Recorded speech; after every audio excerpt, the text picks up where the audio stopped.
first, and then when we go into the actual closed session, we'll close the doors. Okay, are we ready? Daru, Renee, Greg, you all ready? Okay, Terrence? Yes, You sir. ready, sir? Okay, here we go. Good afternoon. For the benefit of the record, this is the monthly meeting of late June for the County Board of Education. And I want to welcome you. For the record, Trustee Sparks is participating remotely in today's meeting. In compliance with the Brown Act, all of the action items today will be subject to a roll call vote. And with that, Daru, let's have roll call. Trustee Shaw? Here. Trustee Barkey? Here. Trustee Williams? Present. Trustee Sparks? Here. Trustee Valdez? And for the record, Trustee Valdez is unable to make this as a late recognition of his son playing in the East Coast for the National Little League World Series. Thank you for that. And just for the record, for the rest of the roll call votes, we're going to exclude Trustee Valdez in the interest of efficiency. Very good. Okay. Thank you, Mr. Rowland. Okay, may I have a motion for the agenda for today's meeting? So moved. We have a motion and a second by Trustee Shaw. All those in favor? Nope. Aye. No, we have roll call, excuse me. Trustee Shaw? Yes. Trustee Barkey? Yes. Trustee Williams? Yes. Trustee Sparks? Yes. Very good. Moving on with the agenda, the adoption of the minutes for our June 2nd meeting. May I have a motion? So moved. Second. Motion and a second. Roll call? Trustee Shaw? Yes. Trustee Barkey? Yes. Trustee Williams? Yes. Trustee Sparks? Yes. Very, very good. Public comments. Do we have any public comments for closed session, Renee? We have none. Very good. Okay, so we will go into closed session. If we can have the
Okay, welcome to the public meeting.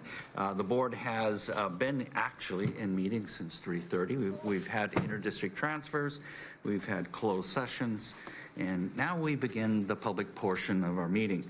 And it's with great joy that we celebrate the second meeting this month. This is the big meeting where we pass our budget, and as well as other documents like LCAP. But before we begin our meetings, as is quite common and customary, we begin our public meetings with a prayer. And today, I haven't got to meet Pastor Jordan. He has a beautiful smiling face and so handsome, but will you come up and will you lead us, and yeah, come up here, sir, and lead us with invocation. And we appreciate you being here and for sharing your heart and the Word of God. Thank you. I am new to the community, so I want to thank you for the invitation. As a pastor, I know a little something about passing budgets, so God be with you. And as a former public school teacher, I appreciate the work you do, so thank you. Will you pray with me, please? Eternally gracious and good God, we approach your throne of grace this evening with bowed heads and humble hearts, seeking to be named among your faithful. During our time together, we pray that we be centered in your love and led by your wisdom as we seek to do the work of beloved community. In our deliberations, O God, may we speak only with temperance. May we act in compassion, and may our listening be empowered by a desire to truly understand. In our decision-making this evening, may our intentions be pure and our conversations gracious. And in all we do, loving God, may we keep the main thing the main thing. May we always prioritize the needs of all your children. May we always be a voice for the voiceless and forever an advocate for the least of these. I offer this prayer in the name of peace and justice, in the name of love and hope. I offer this prayer, O God, in the name of Jesus. Amen. Amen. Thank you, Pastor Jordan. That was very gracious and charitable and very purposeful. Thank you for coming and sharing your heart and soul. As is also a part of our custom for the County Board of Education, along with the good superintendent, Dr. Bean, who is always good to have him here with us as we share. He's our official board secretary. We started off with a pledge of allegiance to the greatest symbol of democracy, of freedom in this earth. So if you will please stand with me as we put our right hand over our heart and pledge to this great flag, a symbol of liberty and freedom. I pledge allegiance to the flag of the United States of America and to the republic for which it stands, one nation, under God, indivisible, with liberty and justice for all. Wonderful, wonderful. And for my good board, it's with a great pleasure that I served this last year as your board president. As the next meeting, we will be choosing our next executive committee board president and vice president. So thank you for the opportunity for this last year. Renee, do we have any introductions? We have none this evening. Very good. Do we have public comments? Trustee Barkey. Okay, so in today's meeting, we have a resolution supporting Title IX and fairness in girls' interscholastic sports. And we do have a lot of other items. We have quite some time.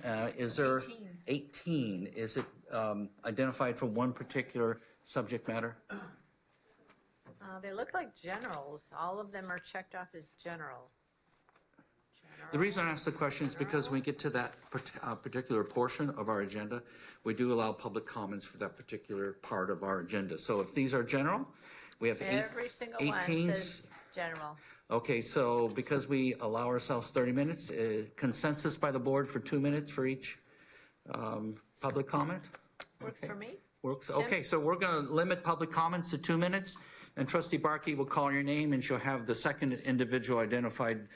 You will be up on deck, and we will be using that dais out there. We have starting Gail Sparks, followed by Arthur Sparks on deck.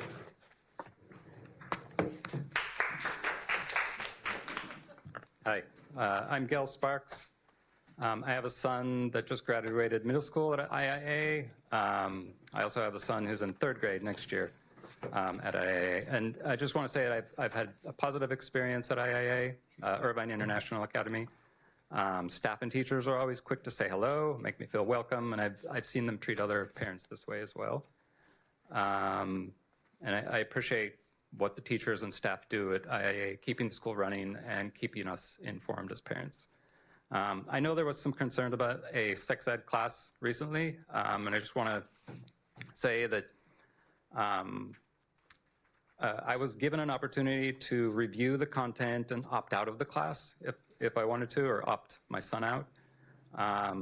Several times before the class started, they provided the class information by email, through Class Dojo, Parent Square. They included it in one of the Coffee with the Principal sessions. They sent a form home with the kids to let us parents know about it, and then we were given the opportunity to opt our kids out if we wanted to. I allowed my son to take it because I didn't find the content offensive or inappropriate. Yeah, I'm happy with the experience Arthur had at IAA, and I'm looking forward to my youngest son having the same positive experience in the coming years. Thank you. Thank you. Next, we have Arthur, and followed by Mr. Xinging Chen. Mr. Chen? Great, you're next. You're on deck. Good afternoon. My name is Arthur Sparks. I just recently graduated 8th grade at IIA. I'm speaking today to address and clarify concerns parents may have had with the new sex ed curriculum. I understand that not everyone agrees with the values taught in the sexual education program at IIA, especially when it comes to topics like the gender identity or the LGBTQ+ community. But at the same time, we can't pretend like those things don't exist. Whether people agree or not, the LGBTQ+ community is real, and students deserve to learn about the world they live in. At a recent board meeting, one speaker expressed concern that the program steers students towards abortion, denies parental consent, and promotes radical gender theory. Another parent said it teaches sexual positions and other inappropriate topics. It is completely understandable that parents feel concerns. They just want their children to be safe. I was one of the 5 students to participate in the sexual education program. All others opted out. So as a student who actually participated in the program, I want to clarify that these concerns do not reflect what I experienced. Before taking the class, I was made aware that sensitive topics may be discussed, so I went into that class expecting to see such topics. But during and after the program, I did not notice any content that encouraged abortion, told us to ignore our parents, or taught about sexual positions. The curriculum was focused on health, safety, boundaries, respect, and understanding, not ideology. I do believe it's important to listen to parents' concerns, but I also think it's important to listen to the voices of the students. So far, all the people speaking out have been parents. But we, the students, are the ones who are in the classroom. We are the ones learning, and ultimately it's us, the students, who decide what we believe in and what we align ourselves with. Learning about different identities and communities doesn't mean you're being told to change your values. It just means you're being given the tools to understand others and make informed choices. That's what education is supposed to be. Thank you. After Mr. Chen, we have Tony Wang on deck. Hello, OCPE Paul. First of all, I want to say I'm a fan of you guys, and I have met Mary Parkey when you visit IIA, and you came several times.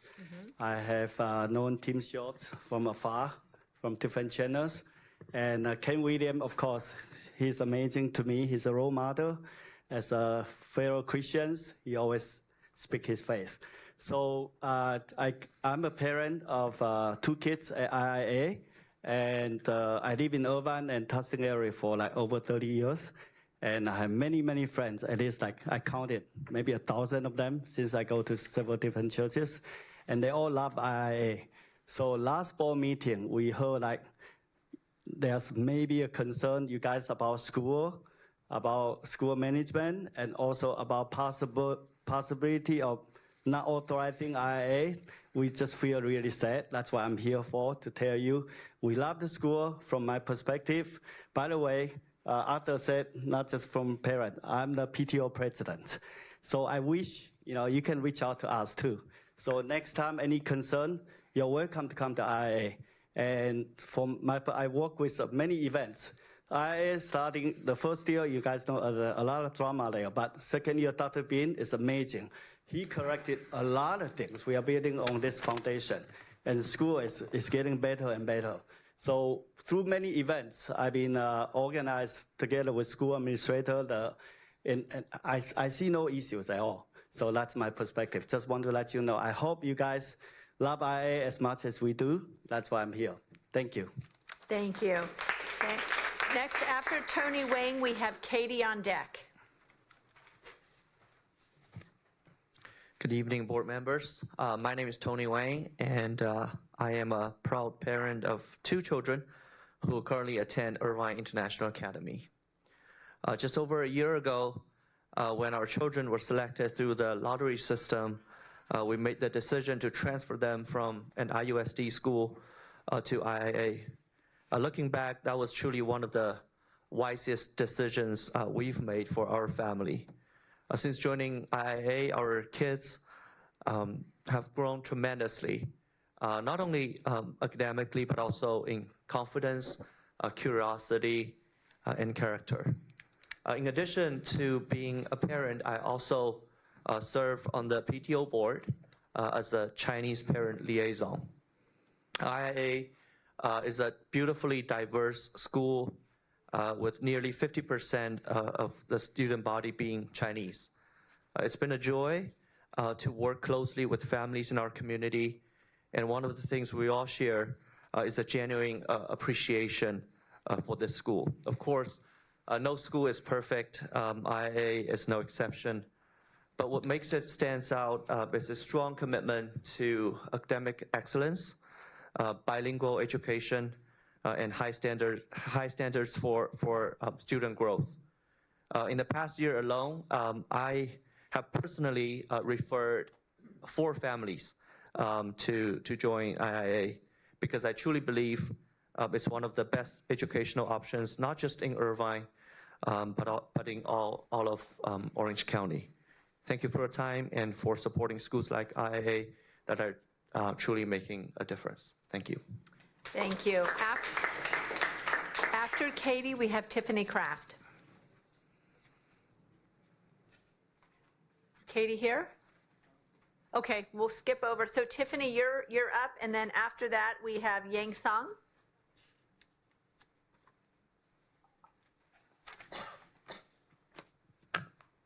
Good evening. Thank you for the opportunity to share my comments this evening, and thank you to my IIA peers who are here sharing their comments as well. My heart overflows with gratitude today. It's gratitude for this board and this Department of Education and for our school, Irvine International Academy. So you all are a beacon of light, as is our school. Charter schools provide such a wonderful alternative for those students who don't fit into the traditional public school model.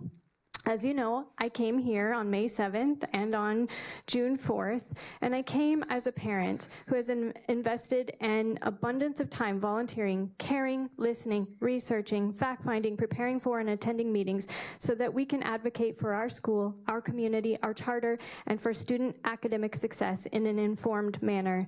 We do this out of love for our school and for our community, and I assure you there is no motive other than this. There is no agenda. In fact, our advocacy has come at great personal expense and sacrifice.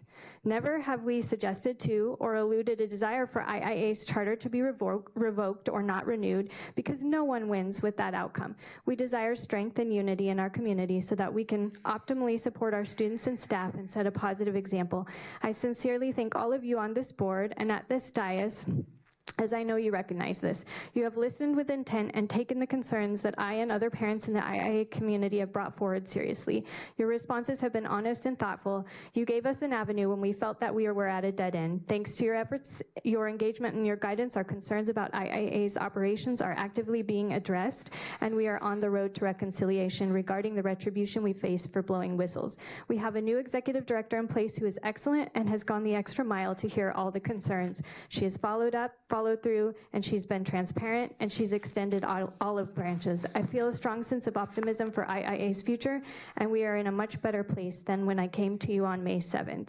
Additionally, I want to thank you for item 15 and 16, those resolutions. I support both of those. Thank you. Thank you.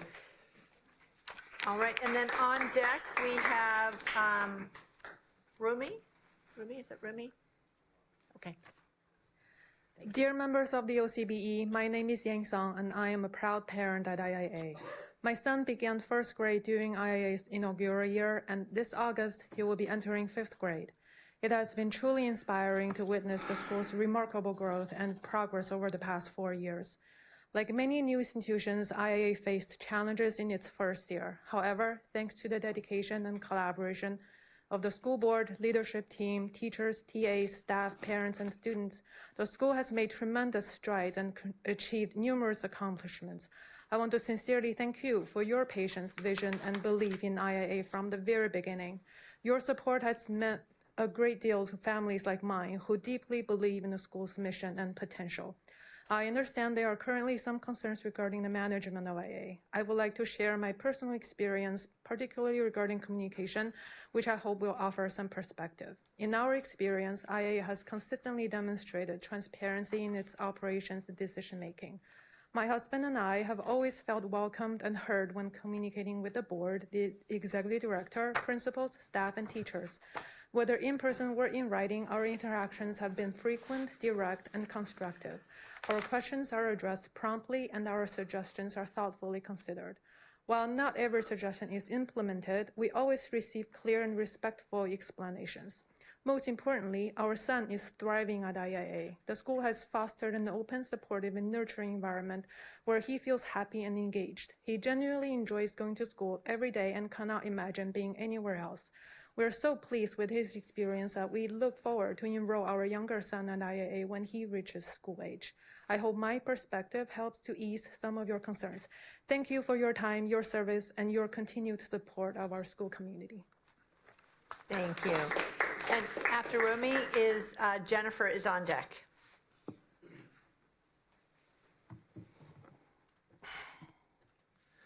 Good evening, members of the board. My name is Rami Keenan, and I've worked at Irvine International Academy in a full-time capacity this past year as a substitute teacher, instructional aide, and supervisor. In my position, I've had the pleasure of working in nearly every classroom on campus and meeting nearly every student and a great deal of the wonderful, passionate, and hardworking parents and staff members of IIA. I can say unequivocally and without any reservations that in my time working at IIA, I have observed a culture centered on carefully crafting a learning environment that embodies justice, equitability, and inclusion. Many of us know what's at stake in this meeting, and although I can only speak to my experiences as an educator at IIA, I can once again unequivocally and without any reservation say that IIA acts as a pillar to the community, to a community of parents and guardians that trust IIA as a second home for the most important facets of their lives and the lives of any parent in general, their children. Thank you. Thank you. After Jennifer is on May. Hello, members of the board. My name is Jennifer Lee. I'm a mother of 2 children at IIA. I am also an involved parent and active volunteer at the school. One of my 2 children is special needs. He went to 5 different schools before IIA, and he's only starting 4th grade in the fall. As the SPED community knows, it's a challenge to find a school that is a fit for our special needs children.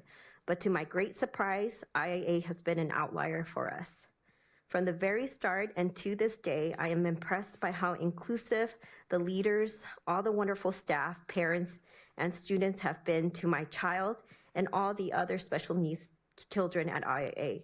As a regular volunteer, I have seen a culture of acceptance, enthusiasm, and respect towards the SPED kids that is reflected in the smiles on their faces and feelings of belonging. I have witnessed the tremendous growth the SPED kids make year after year, including my son. This support and guidance comes from the SPED department with a truly talented leader who cares about the children and gifted in his abilities to teach them. The IEP team understands my child, what he needs to succeed, and collaborates with me on getting all his needs met. And when I walk the halls of this school, I see the passion and hard work from the quality staff that go above and beyond, who put their hearts into their work and are in partnership with parents. The results of this is happy, motivated, challenged, successful kids who are learning. My daughter is also getting an amazing education as a neurotypical child at IAA. And for my son, after 5 different schools, we are happy to be entering our 3rd year at IIA and have no plans to leave. Thank you for listening to my story. I do have another SPED parent who couldn't make it today. Is it okay if I share her? Did we get a comment card for her? I don't think so. Yeah, we actually told them they had to be in person. Oh, okay. Okay, sorry. Okay, no worries. Thank you. Yep. Yeah, just for clarification, our board policy is that public comments are made by the public at the time of our meeting. You can read somebody else's comments, but that is your 2 minutes that you use as an individual. If you want to send us emails or any communication, you can send it to Daru, and we will get that and be more than happy to read it. Okay, and after on May, just so we keep it going, we'll have Raymond Delgado on deck. Good evening. My name is Ann Mai. I'm the parent of 2 happy kids at IIA. We are one of the original family attending IIA since the school first opened in fall 2021. I'd like to take this opportunity to thank all the trustees who approved this first charter school in Irvine. You make an excellent choice allowing this school to open. It's the best tax dollar funded public school. I'd like to express a gratitude to Dr. Bean's leadership and the entire IIA community if they're watching or listening later. You have regenerated this phoenix out of the first year of ash of turmoil. So allow me to highlight some IIA success. Academically, numbers don't lie. The number of students attending IIA has doubled in school year number 4. And with a wait list. And next school year enrollment even higher than what we have in the last year, and with a wait list. And the CAP score in 2023-2024, students that exceed and meet the standard in ELA, math, and science are top 1 or 2 in Orange County Public School. And it's amazing because we have to learn Mandarin at the same time learning English. Science fair, we have 7 teams participating in LCSEF. 3 teams receive award, and 1 team make it to state and national competition. And one of our students who's here made it to 4th grade spelling bee of Orange County. Of course, we have Chinese characters spelling bees. And the events that gather the community together are Mid-Autumn Festival. Lately, we have the May Dance, which is a big, big draw for all the family, kids, grandparents to enjoy the celebration of the school year. And we have many, many others. But too bad I missed the dumpling wrapping events. But the dumplings were delicious. So we're very, very proud of our school and its achievements. Thank you. Just in time. Is Raymond here? Raymond Delgado. Oh, wonderful. And following Raymond is Lisa. Good afternoon, trustees, Superintendent Bean. My name is Raymond Delgado, and I'm a proud 7th grade graduate of Irvine International Academy, representing my class.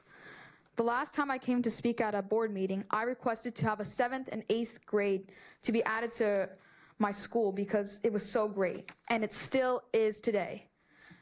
My school has a great environment because it makes sure that there is no bullying in any form. If there is, the teachers would sit all of the students down and talk about bullying and harassment.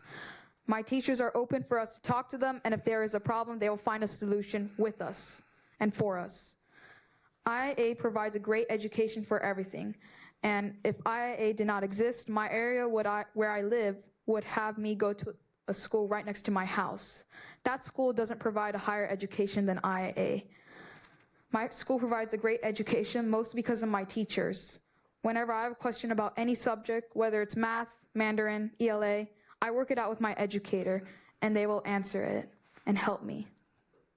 Our school has great, fun, and well-planned events that are always organized.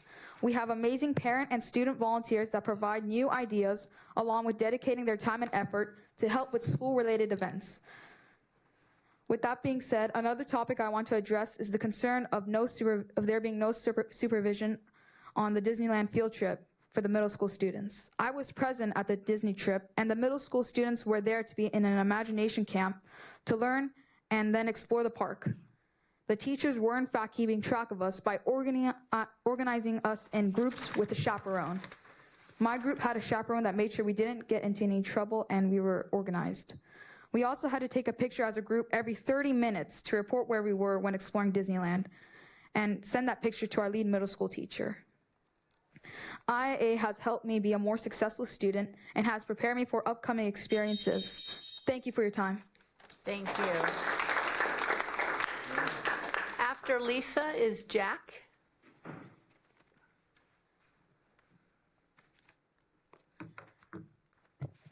Good afternoon, board members. I am Lisa Kell, a parent of two children who attend Irvine International Academy. I am also a substitute teacher at IIA thanks to the encouragement of Dr. Bean.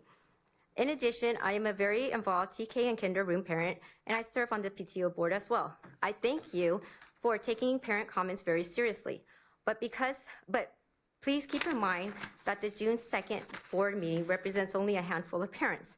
I believe the majority of the parents at the school are not aware of what is going on.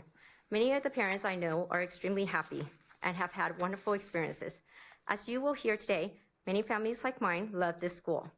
I was in charge of this year's Teacher Appreciation Week, and we had an endless amount of parents who wanted to sponsor, contribute, and volunteer to provide a meal. I had to add additional slots to accommodate the overwhelming number of parents who wanted to show their appreciation to our teachers and staff. What we have at IIA is truly special. So I urge you all, President William and Trustee Valdez, to please reconsider your suggestion of possibly not renewing our charter school, as well as implying the shutdown. This decision will have a tremendously devastating impact on our entire IIA community. Our incredibly hardworking teachers and staff will become unemployed.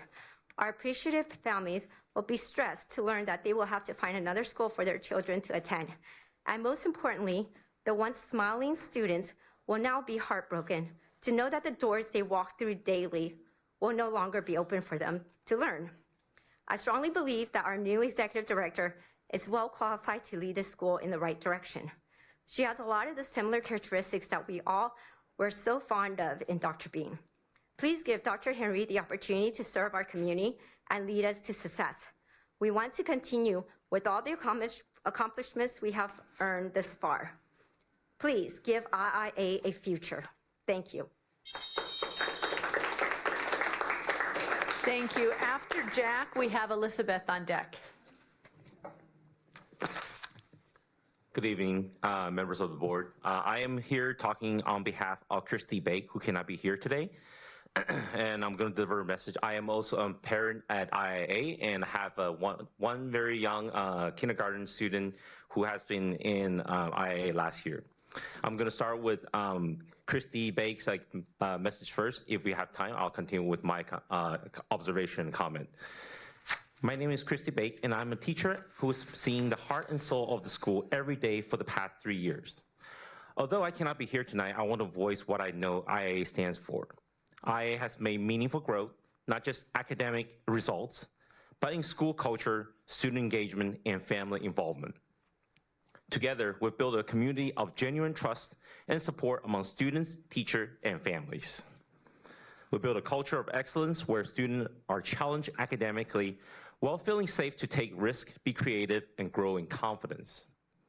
This year, students advanced from our science fair to county and state level, collaborated and performed the talent show, school recitals, and also eagerly came together for events like the May Dance, continuing excitement long after. Students love being at school and love attending events, even when it's optional. That speaks volumes. The genuine excitement comes from being part of a community where where they feel valued, connected, and inspired to learn. IIA is not just a school, it's a family.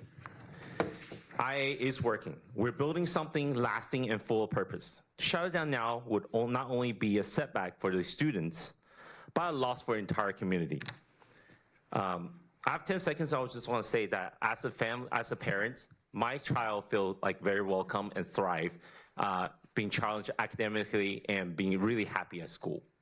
So having said that, I thank you all for your time today, and I'll hand over to the next commenter.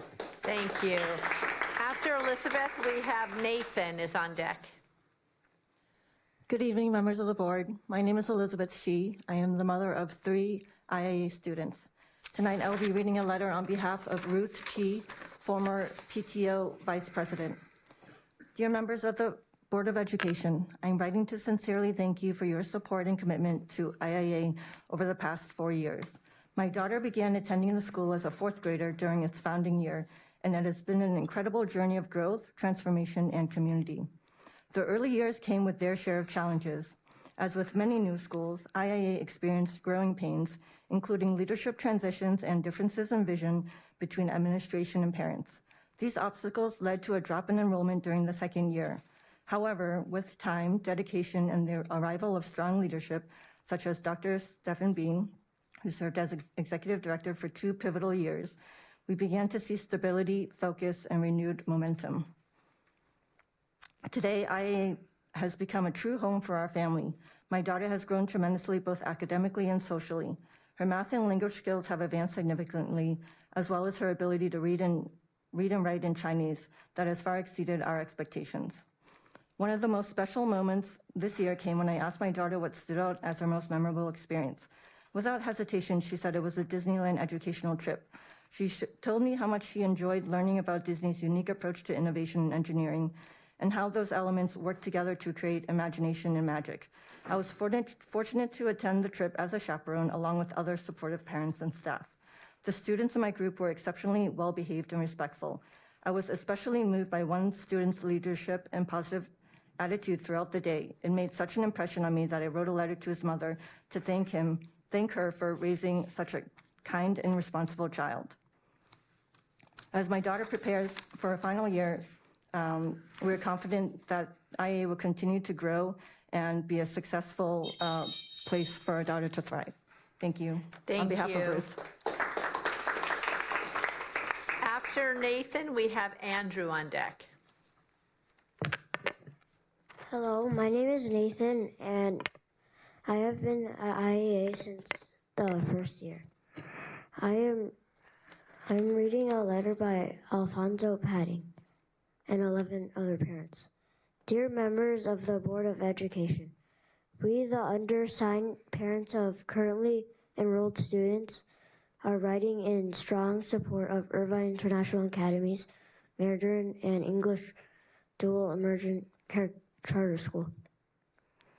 This letter is submitted as part of our continued commitment to the success and future of this unique and valuable program. Over the past 3 years, our children have grown tremendously, both academically and personally, thanks to the school's dual language and program and its dedicated staff. Through its curriculum, our children have become more confident and learners and communicators. Their academic progress has been steady and encouraging, and just as importantly, they've built a strong, supportive network of friends with the school community. We recognize that no school is perfect. While there is room for improvement in how the school communicates with families, we've consistently seen teachers and staff make sincere efforts to keep us informed and engaged. That opens to feedback and commitment to growth means a great deal to us. We are proud to be part of this school community and strongly support its continued role in serving students and families in our area. Sincerely, Alfonso Padding, Vicky Chan, Ellen Tsui, Angela Chen, Feng Chu, Diana Chu, Ashley Liu, Vincent Huang, Vivian Feng, Andrea Lee, and Minnie Guella. Thank you, Nathan. Excellent job. Great job, Nathan. Next is Andrew, and following Andrew is Linda Cohn. Hi, my name is Andrew. I'm going to be reading a letter from Ellie Cohn. Dear board members, it's a pleasure to share my experience at IA with you all. The past 4 unforgettable years since II has opened has been the best of my educational journey. The teachers, with their kind and effective teaching styles, have been incredibly caring and supportive. I have made a remarkable progress in my scores and have solidified my skills both academically and socially. As a student with a 504 plan, they have shown kindness and compassion, constantly encouraging me, especially during times when I doubt my own abilities. From 5th grade to 8th grade, I've achieved high school level scores thanks to our exceptionally skilled teachers. I'm truly grateful for the opportunity to attend IA instead of at IUSD Middle School, particularly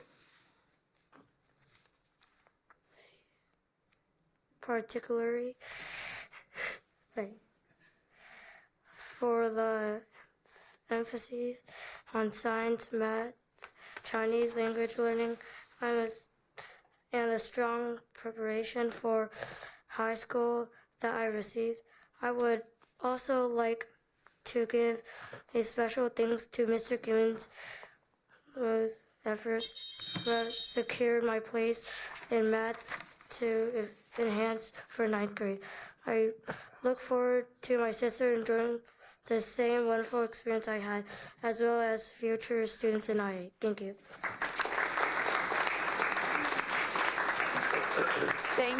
Thank you, Andrew. Well done. Following Linda is Peter. I just have to begin by saying that I was here the night this school came in for the very first time. I've been following them and watching them for years now. It's a pleasure to interrupt the flow and talk about my own charter school in Placentia Yorba Linda. I'm talking about the Orange County School of Computer Sciences. I'm a member of that school's advisory council, and I am very concerned about the fact that our own school board, Placentia Yorba Linda School Board, is the governing board and authorizer of that one and only charter school, and they are not doing their job. I cite for you the following evidence on last night's agenda: a public hearing held relative to the request for material revisions to the Orange County School of Computer Science. It didn't happen. It was on the agenda. There was no revisions presented. There was no discussion of revisions. There was no vote taken. All we heard were 5 people trashing this school. That was the extent of it. Clearly, our governing board, our Board of Education, does not understand their oversight responsibility in this situation, and that's why I'm down here pleading for help from anyone who can tell me what we need to do to get the board to fulfill its responsibility. The material revisions are being made, but no one will take responsibility and tell us who is making these revisions. I know that sounds impossible, but that is exactly and precisely what has taken place in my own backyard, in my own school district. So again, in a word, help. Thank you. Thank you, Linda. Next is Peter, and on deck is Son. the next speaker starts with an X. I'm not sure how to say the name. You'll tell me when you come up. Okay, thank you. Okay, thank you. Good afternoon, members of the board. My name is Peter. My wife and I have 3 children at IIA since the school launched. And speaking of launch, as with every startup, it's been a bumpy ride in the early years. However, it's been a rewarding one as well. In just 4 years, we witnessed our school overcome adversity that likely would have ended most new schools. Our toughest year came first, but thankfully Dr. Bean stepped in to restore stability and help us transition from the launch phase to the growth phase.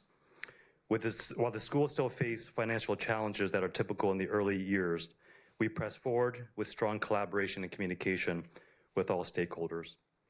And with Dr. Kernan leading us this past year, she successfully implemented key operational changes that helped our school put financial break-even within close reach. In addition to financial stability and continued growth, I believe she helped us achieve greater scale and efficiencies that set us up for success in the coming years. And now with Dr. Henry on board, we're excited about the ways she will build upon the success of both Dr. Bean and Dr. Kernan.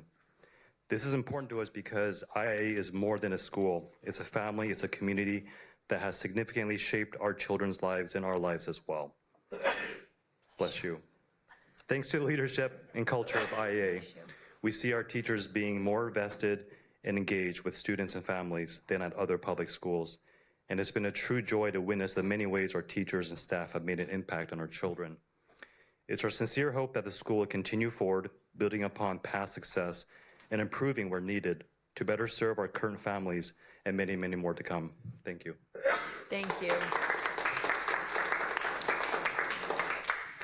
And after Exile Lynn's son, then we have Darren Parker on deck. Good evening, all members here. My daughter, 2 years ago, she transferred from another public school in Irvine to IA. We did a lot of research and compare a lot of public schools. We feel IIA is a good school for my daughter. After 2 years, she will go to 7th grade after this summer. I asked her, which school you will want to join? She said she wants to stay here. She loves this school. Today she has a fancy class, so she cannot be here, but she wants to say she loves the school and loves the family and the teachers. Thank you so much.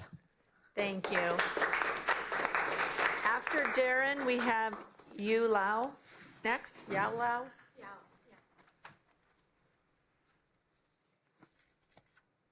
Thing doesn't go up any higher, does it?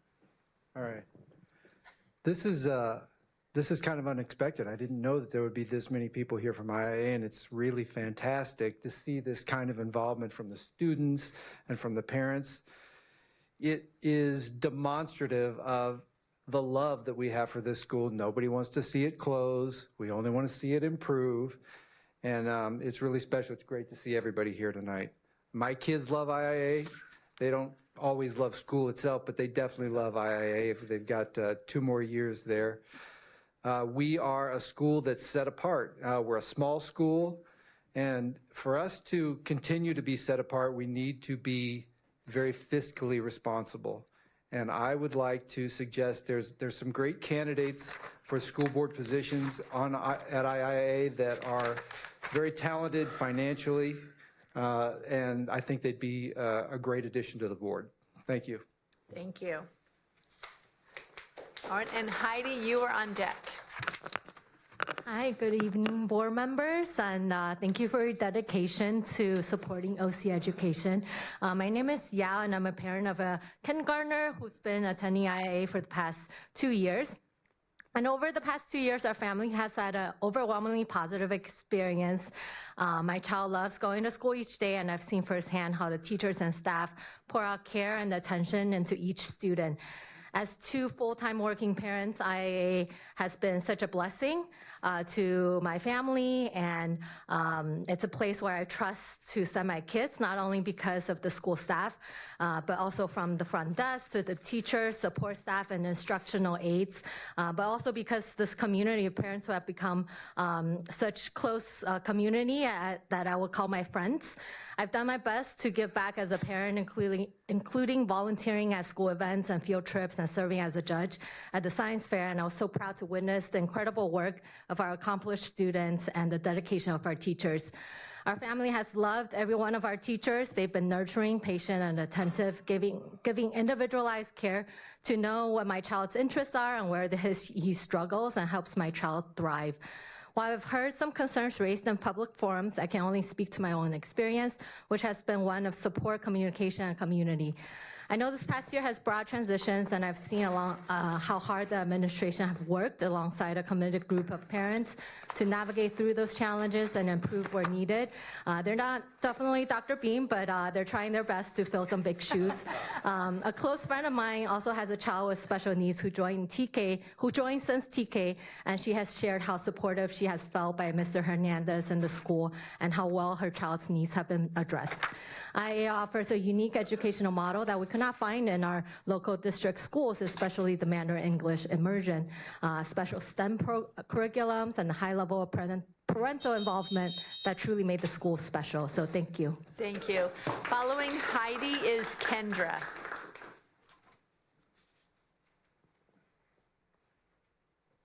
Awesome to hear such a great things about your school. I've been watching this and witnessing this as well. Good evening, wonderful esteemed board members and Superintendent Dr. Bean.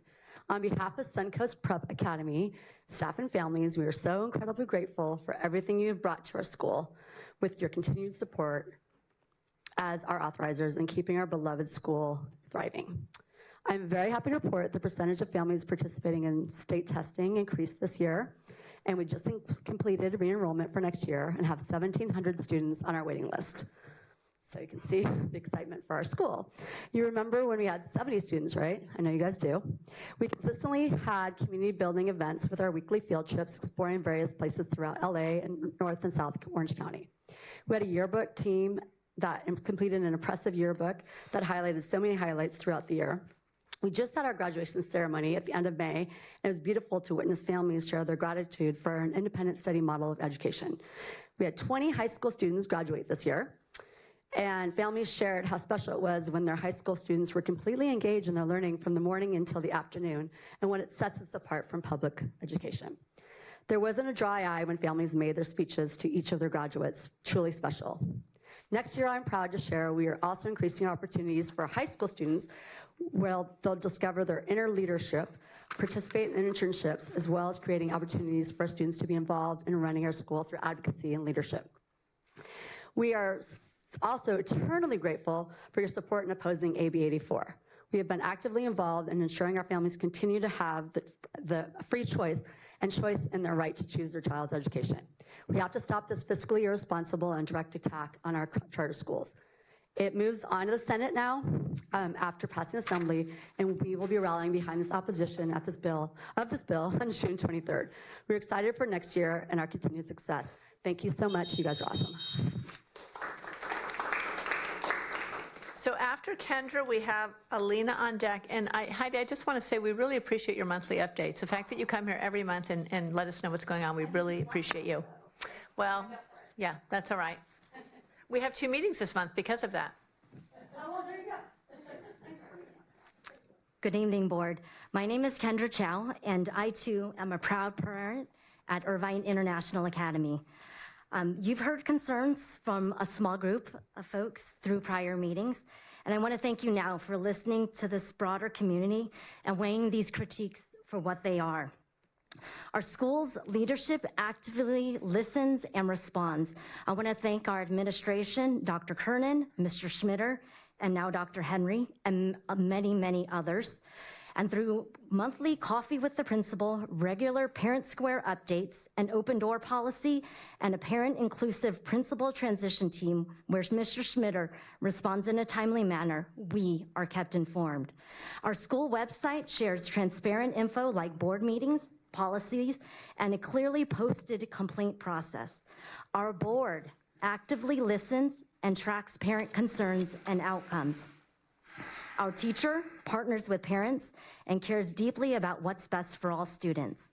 And all of this is not just reflected in the voices here tonight, but also through the 95 parents and 155 students who completed our anonymous school survey, which was conducted earlier in the year, which I'll also be sharing with you. So thank you for listening to all of us. Within the last 40 seconds that I have, I also wanted to share a few points from Stacy Cohen, who was our PTO vice president. She too is a proud parent of 2 students in an IAA, and IAA has been a transformative part of her children's education and deserves your continued support.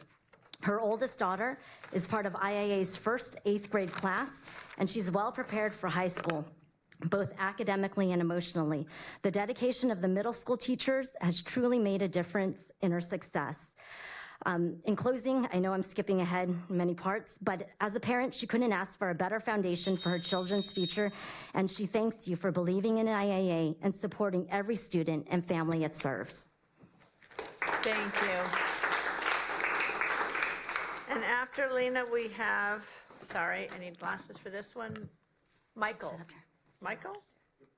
Michael, okay, great.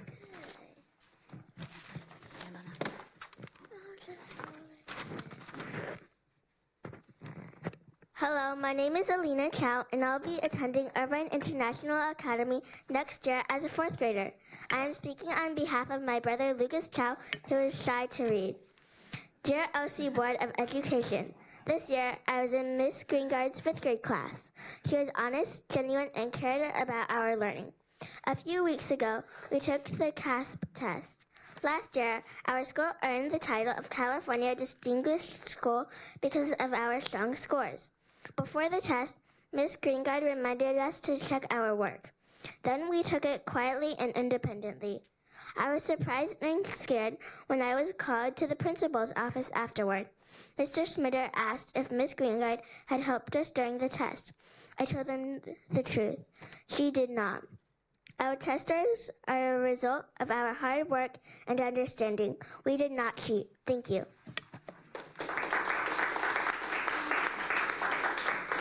Thank you. After Michael is Valerie.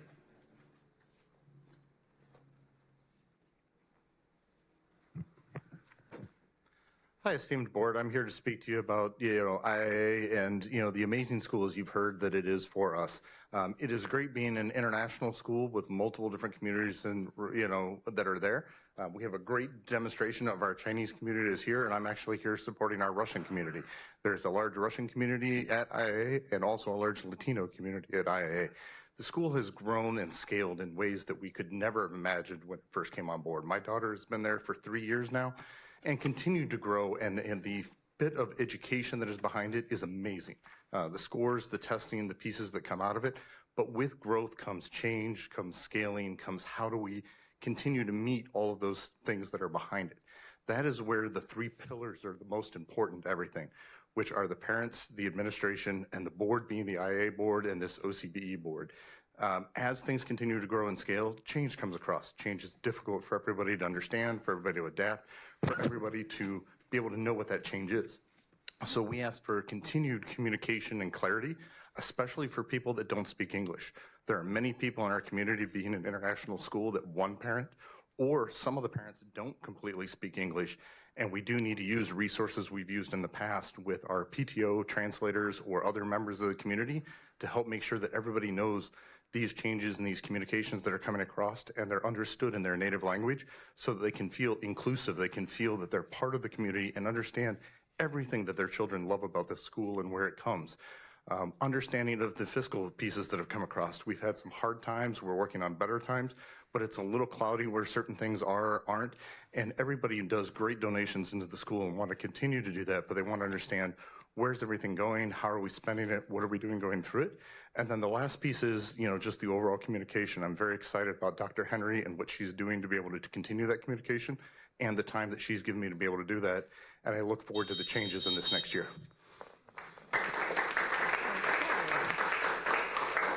After Valerie, our last speaker will be Daniel. All right, thank you.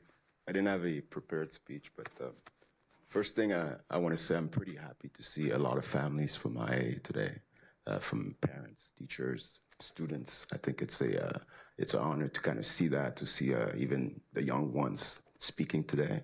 And I think each person's voice is important. It doesn't have to be numbers. Every voice matter. And I hope the same way when we came and provided some feedback that you listen to us. You will listen to every voice that was here today would be very appreciated. And on second, I think since the last communication and last comments, I want to really kind of raise my hat, since I can do that, to Dr. Henry and as well as Mr. Freeman as how they went all the way to listen to the voices. And because this is what we were speaking about in terms of transparency, listen to the voice, the difference. This is an eclectic school. It doesn't know, there's so many differences. It's a diversified school. And I think voices, ways people speak, ways people communicate will be different. And I think you need the proper ear to listen to that. It's not people's place to kind of dismiss because things are not the way you want or things are different. I think it's a good time to listen and try to find ways to find an immediate spot. I've only raised 3 concerns at the school. The first one was solved in terms of related to my son, and I would raise that. 2 was, my second thing I raised was in the transparency of how the sex curriculum was selected, and I needed transparency, and hopefully with Dr. Henry will provide that. And the third one I'm working on in terms of dismissive actions, probably against me, but I think those things is what I'm speaking of, and I hope the voices of everyone is here. Thank you. Every voice counts. Thank you. Thank you. All right. Daniel, you'll do cleanup. We're both basketball coaches, so hopefully we get to win one this year. I'm going to kind of speak off the cuff. Just thank you everyone for coming. I know there's been a lot of positive tone in a lot of the family that's come out. I'm probably going to take a little different slant just because that's my personality. So we have had a rocky start from the first year, and we've grown in many ways, as you've probably already heard. I also have heard there's been allegations of cheating. I am the proud parent of Alina and the boy who is too shy to speak. But I do want to address that seriously. I want you guys to investigate it. I want it. If there's cheating going on, we should not be any party to it. But if there isn't any cheating and it's found innocent, let's stop this witch hunt because that's what it is, right? Let's not, like I've heard allegations going up to the state above you guys and saying and having it shot back down. And it's just frankly unfair. It's unfair to the teacher who's put in her first year, right, and putting in her hard work. Let's not destroy it. If it's there, great. If it's not, I would love a letter of exoneration to say nothing is found. Let's move forward. Thank you very much. Thank you.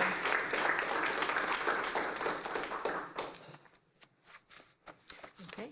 Is that it? That is it. That's it. Wonderful.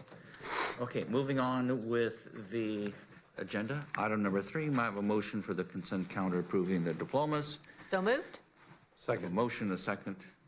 Any comments? Bar none. Roll call. Daru? Trustee Shaw? Yes. Trustee Barkey? Yes. Trustee Williams? Yes. Trustee Sparks? Yes. Very good. Moving on to item number 5, staff recommendations, adopt the Orange County Education Local Control and Accountability. Sorry. Dr. Williams, You have number charter 4, I do have a submissions? charter submission. Okay. Sorry about that. Okay, no problem. Let's go back to number 4, charter submissions. Renee? We do have a charter submission today. It's for Orange County Prep, a navigator school. So the binders, very large binders, by the way, are in I want a dolly with that binder. Yeah, that's pretty big.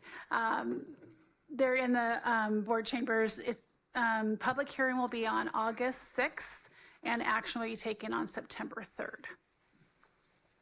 Very good, thank you. Anything else? That's it, okay. Item number 5, adopt the LCAP for the Orange County Department of Education. This is an action item. May I have a motion? So moved. Second. First and second. Comment? Discussion? Bar none, this is roll call. Trustee Shaw? Yes. Trustee Barkey? Yes. Trustee Williams? Yes. Trustee Sparks? Yes. Very good. Moving on with the agenda item number 6.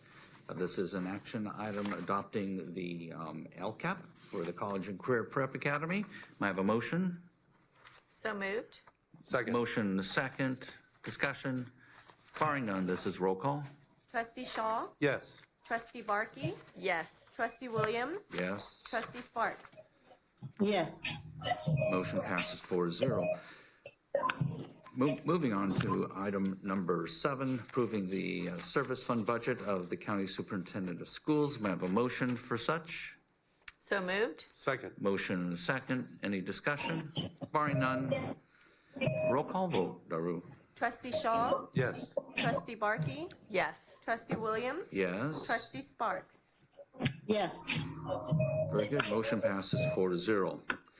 Moving on to item number 8, this is a reception only. There is no action item on this item number 8, 9, and 10. You know, can I just? Yes, you may. Number 8, I'd just like to, I'm sorry, yeah, number 8, page 25 at the top. I actually read this. I had a very long plane ride, so I read it with a lot of detail. And the first paragraph says, effective and authentic family engagement has been described as an intentional partnership of educators, families, and community members who share responsibility for a child from the time they are born to becoming an adult. And no, I kind of thought it was like pre-K to high school. I don't know, born to adult. Did that seem like it started kind of early, that partnership? I believe with Summer Connections program, we actually have 0 through 3. You have to child find. And so there are, like, we actually have infants in our deaf program. Okay. And so I think with the connections piece, Okay. there is some very early. Okay. The more intervention you can have earlier, the better the results are for the students. So Okay, so it's not for all students, it's for intervention. I don't know. It's mostly, yeah, I think most of that is for like the intervention piece, yeah. Okay, Annalise saying okay. yes.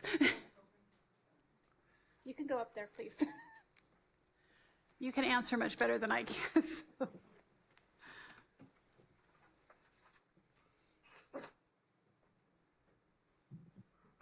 So we have what's called our PIES program, long running. It's primarily home. There is some center-based, but majority of it is supporting families in their home. These are young children, babies that have been identified as being deaf or hard of hearing. Okay. So it's a service we provided for a long time. Okay, all right. Yeah, it just sounded like, wow. Yes. From the time you're born. So, okay, I like that. Now I feel, thank you. Appreciate it. And I love the purple. Oh, thank you. All right. Okay, so we had clarification. Sorry about that. That's okay. So items number 8, 9, and 10, these are items that are received. There's no action item by the board. We have the California dashboard indicators as well as the education annual summary report. Are there any questions regarding any of these items?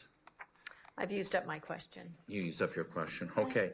Lisa, any questions about any of these items 8, 9, and 10 on our agenda? No, sir. Very good. Okay, so let's move on to item number 11, which is resolution, looks like 1825, and this is according to Proposition 30 and 55 regarding the education protection account. Do we need, Renee, maybe you can just give us a few words overview on this is new, correct? Actually, no, it started with a local control funding formula. Okay. So under those propositions, you have to show the certain amounts of the Education Protection Act.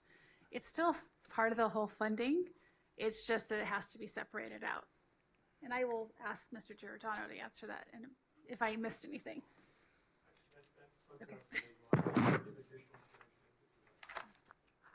Okay, so this is a requirement by education codes and certain propositions that have already been passed, and so we're required to do this. We do it this time every year. Okay. So once a year. Okay. Okay, so this is a resolution. I'll make the motion for the resolution. May I have a second? I'll second. We have a motion, a second. Any discussion? Barring any discussion, roll call vote. Daru? Trustee Shaw? Yes. Trustee Barkey? Yes. Trustee Williams? Yes. Trustee Sparks? Yes. Very good. Motion passes 4-0. Moving on to item number 12, the approval of the Amera Learning Screening Tool. I'll make the motion to bring it up for discussion. I'll second your motion. Very good. Dr. Bean or Renee, is this something that is a presentation? It is not. This is the first year you've seen this. Remember the law passed about dyslexia? And so as part of that law, in a public meeting, we must show the screening tool we're going to use. Okay. So we can bring up Annalie. to share about that if you'd like. Yeah. Let's learn more about this.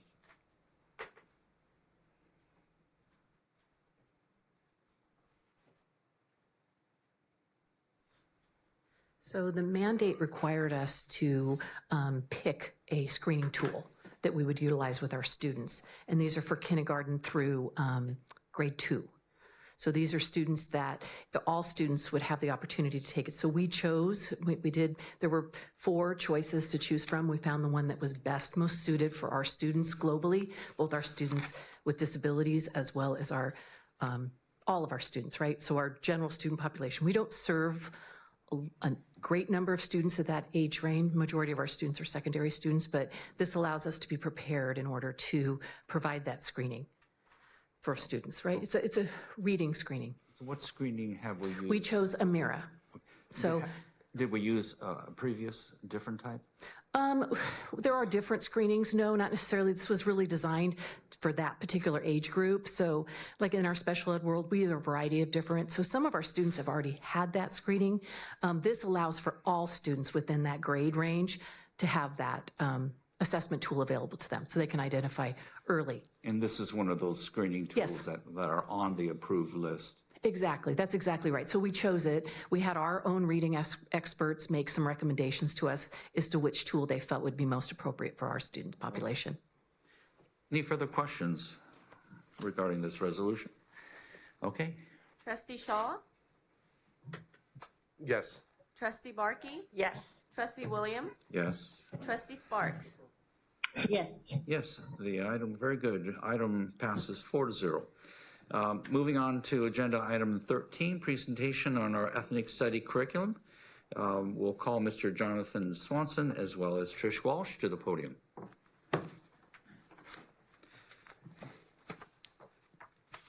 And Dr. Bean, this is the final draft? Yes. This is it? Yes, this is it. We gave you the red line version for you guys to review. I've answered some of your questions, and now we have the team to give us the update and where we go from here. Okay, and can I just preface a few remarks just to bring historically where we've been on this. So this is something that I believe Trustee Valdez brought up a few months ago. And we have since then had a state law not requiring this to be a mandated course, but we decided to go ahead because it's very important. And we've had, I think, 1 or 2 major revisions. And we've had the input by the community, the parents, as well as the trustee. Okay, very good. Okay, sir, you have the floor. Thank you so much. Good evening, Superintendent Bean, Board President Williams, members of the board, members of the audience. As a reminder, my name is Jonathan Swanson. I'm the Executive Director of our Curriculum Instruction and Academic Enrichment Unit. I have with me our Senior Administrator of the Humanities team, Trish Walsh, as you'll recognize, and I have 2 additional colleagues that you haven't met before in this context, Dr. Virginia Reichel, who is a coordinator of our literacy and language team, and also a facilitator of the writing team through this process, and Cara Petit, a veteran teacher with Access, who is a part of the writing team. So we have a handful of folks here. Part of the aim tonight is we know this is a big deal to approve tonight. And so we wanted to just go back and provide the historical context of where we started, how we got to where we are today, to best position you to approve the course tonight. So that's what we're here for. We have a brief agenda for you. We want to explain the 531 connection and mission, give a course overview, creation and feedback process, a timeline, next steps, and finally end with our final draft for approval. In terms of our 531 plan connection, this is a document that guides our work at OCDE. It's a vision document. Some of the things that you'll see here is within the 3, you'll see academic support with rigor. So that's a clear connection to ethnic studies and the work that we're doing there. In addition, the 1 primary goal is around supporting access. So there's a few different rectangles in there. One I'll make a little bit larger, has to do with ethnic studies curriculum. And as was mentioned earlier, the board asked for the creation of an ethnic studies course that could be used to support not only access, but could be shared more broadly. Good evening, board. Part of our goal is the mission. Dr. Bean met with us, met with the writing team and shared with us. We shaped our mission to kind of maybe more focus it on what our job was. So indulge me as I read it. Our mission is to develop an ethnic studies curriculum that celebrates cultural connections, cultivates empathy, and maintains a balanced and unifying perspective. Through critical thinking and respectful dialogue, students are empowered to explore challenges, legacies, and contributions to society. That was our guiding focus as we went about our work.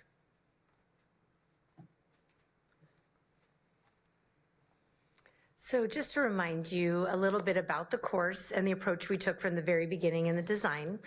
This is designed to be a standalone semester course available for all students in 9th through 12th grade. This course would be 5 credits, and it's organized into 5 themes.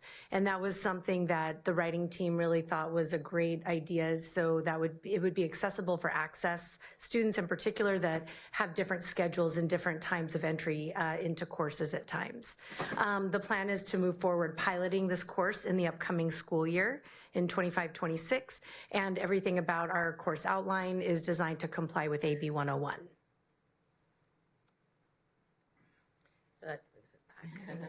That brings us back to our writing team, which was made up of passionate people who volunteered. They chose to be part of this process.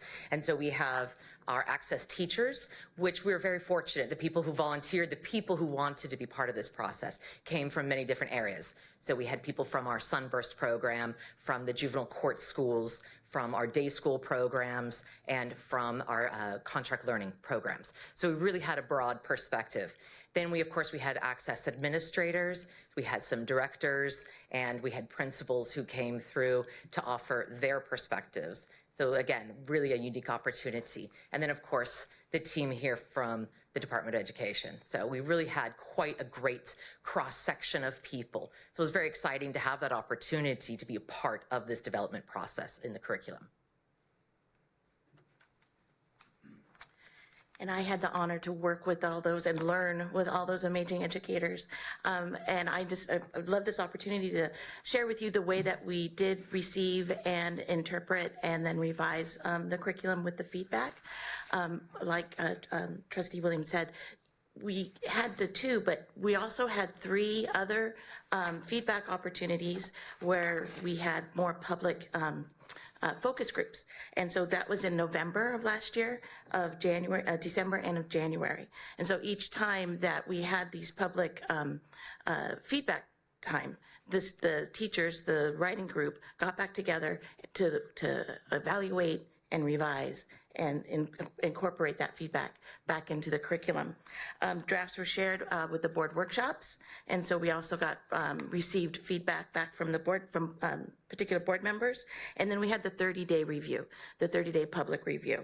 And that was also to make sure that our curriculum that we created was transparent and that we also had that community and stakeholder feedback. At each stage of this writing team carefully evaluated and the feedback received both from the public participants and our board members, and it was used to guide improvements. And each time that the course was revised, it just got better. And so the draft that you have in front of you right now is a product of all of that community feedback, of the expertise of the writing team, and with our focus of our access students in mind. And so very, very fortunate to make sure that this draft that you have in front of you has all of that transparency and all of that curriculum in mind.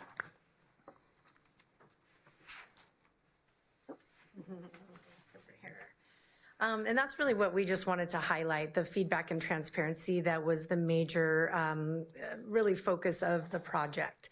We wanted to make sure that, of course, we had feedback opportunities early on, as Virginia described, and then the later feedback throughout the revisions that we made. We were able to have that 30-day public review that went really well and was very, very popular and well received, thanks to, in part, to our media team for supporting getting the word out about that. So we really just took that feedback seriously, and the writing team wanted to hear all of it, and we really appreciated that. And we're able to incorporate some additions, some refinements, and all of that based on all of that. And we do really appreciate the opportunity to take our time with this work to be able to make sure that these things were a primary driver. There was significant participation from the public, as we mentioned. Being able to come and share with the board too, we wanted to make sure you were apprised of everything that was going on. It was the charge from the board to move forward with this work. So now we're kind of at the finish line here, and again, we're kind of refreshing your memories of where we were, and we'll be sharing a little bit more too about next steps moving forward. But again, the goal the entire time was working with the writing team and being able to do that back and forth, have that iterative process where we're able to take the feedback, incorporate it, but really have rich discussions amongst the writing team and kind of get to different stages of understanding, seeking out, broadening our ideas about the resources we were looking at and including, and that process was just really exciting to be a part of over the last year. So again, as Virginia mentioned, we started the process really in the fall. So October, November, December, January were those early stages of a lot of time together with the writing team, drafting and having that feedback process back and forth. But we were here in February with you to share that initial draft. So that kind of kicked off the official interaction with the public feedback process at that point. So throughout February and March, we were able to meet with a few of you, and we really appreciate your time and engaging with the initial drafts and giving us your feedback, because that was so important to us. We had a draft early to share with you and the public. And then we took our time with that feedback and again, looked at what additions we were going to make, what refinements we were going to make to the course. And that's what we were able to work on and conclude at the beginning of June. So when we were here in June, we were just kind of giving you the heads up that we're here, we have a final draft, and we are seeking your approval and adding it to be an actual board agenda item for the first time since the process began last October. And then we're going to be moving on to let you know, just kind of wrap up with some next steps. So this is our last slide in terms of next steps. We've reviewed this before. However, it's important to understand that one of the key goals of this was to be able to share it. So once it's approved, we'll be able to put it up onto UC Doorways. And when it's on that site, others would have access to it at that point. We are also looking at creating an online version through a learning management system that can be shared through that manner as well. So those are two ways to more broadly share the content once approved. I'm excited for the teacher preparation part. I know most people are not interested in training. My goal is to get it into the hands of the students, because that's how I get my students involved in this process. They are beta testers, so I get them involved with, what do you think about this? How do you think about this wording? Because oftentimes for the students to have an opportunity to reflect and share back, they buy in. They buy into the curriculum, and it becomes something that they own. I've been with Access for 27 years, so I know that if you just try to hand something to students, they're not interested. They're not interested, whatever. They'll give you partial effort. But if you engage them and let them know, hey, this is something that's going to be shared not only with the rest of the district, but also with perhaps people in other counties, other states, suddenly they're engaged, they're locked in, and they want this to be something excellent. They want this to be something that really represents who we are as a district. Thank you. So that's the end of our presentation. We're happy to take any questions if you have any at this point. I have just a couple. Yes. So great job. I actually did really read through it thoroughly, and I found it super interesting. You can see I even put some little Post-its of things that I want to go back and just research further about certain subjects that I've heard of, but I thought it would just be fun to learn more about. So I thought it was super well done. I love that you had assignments with each unit, you know, that really made sure they understood what they were learning and could share that. I had a question. Once it goes on to UC Doorways, let's say somebody reads it and they say, gosh, could you add this or do that? Is there that flexibility to make it a kind of a living document, or is it once it's done, it's done? And I'm not saying it has to be or shouldn't be. I was just wondering. Yeah, so the way UC Doorways works is it would be approved as an Orange County Department of Ed access course. So when it lives on the site, it will show as it is that we've approved it. Okay. If another district chooses to take that and start with that and adapt it, that would be up to them. Okay, Or they gotcha. might just say, we'll take it and we're going to adopt it just as it is. Gotcha. So, okay. We wouldn't have any control over what they do with it. It would be, as Dr. Bean mentioned last time, it's a free resource. Sure. So we don't know exactly what happens with it once they take Well, it. that's great. I mean, they wouldn't have to reinvent the wheel and Correct. go through everything. I mean, you guys have spent a tremendous amount of time and work, and we appreciate that. So it's nice that other districts, whomever grabs it. So I appreciate all your work. One minor thing was when you listed some of the resources next to Skirball Center, you didn't put LA. I don't know, maybe if you just want to add LA so people know it's in LA. I don't know if everybody knows Skirball's in LA. I know because I drive by it on the freeway all the time. But anyway, I think it's great. So thank you for your effort. Appreciate it. Well, I just want to thank you guys for all the time you've spent and hearing from us, and I just have been just kind of thinking to myself how unique it probably is here in Orange County to have the communities we have, of the Little Saigon to the Chinese community, the Korean community, the Latino community. That we're all living here. We all have an interesting story of how we got here, and it's pretty special and pretty unique. So thank you for that, and that's all my comments. Lisa? Hi, I just want to express my sincere appreciation for all the hard work that you guys have put into this project.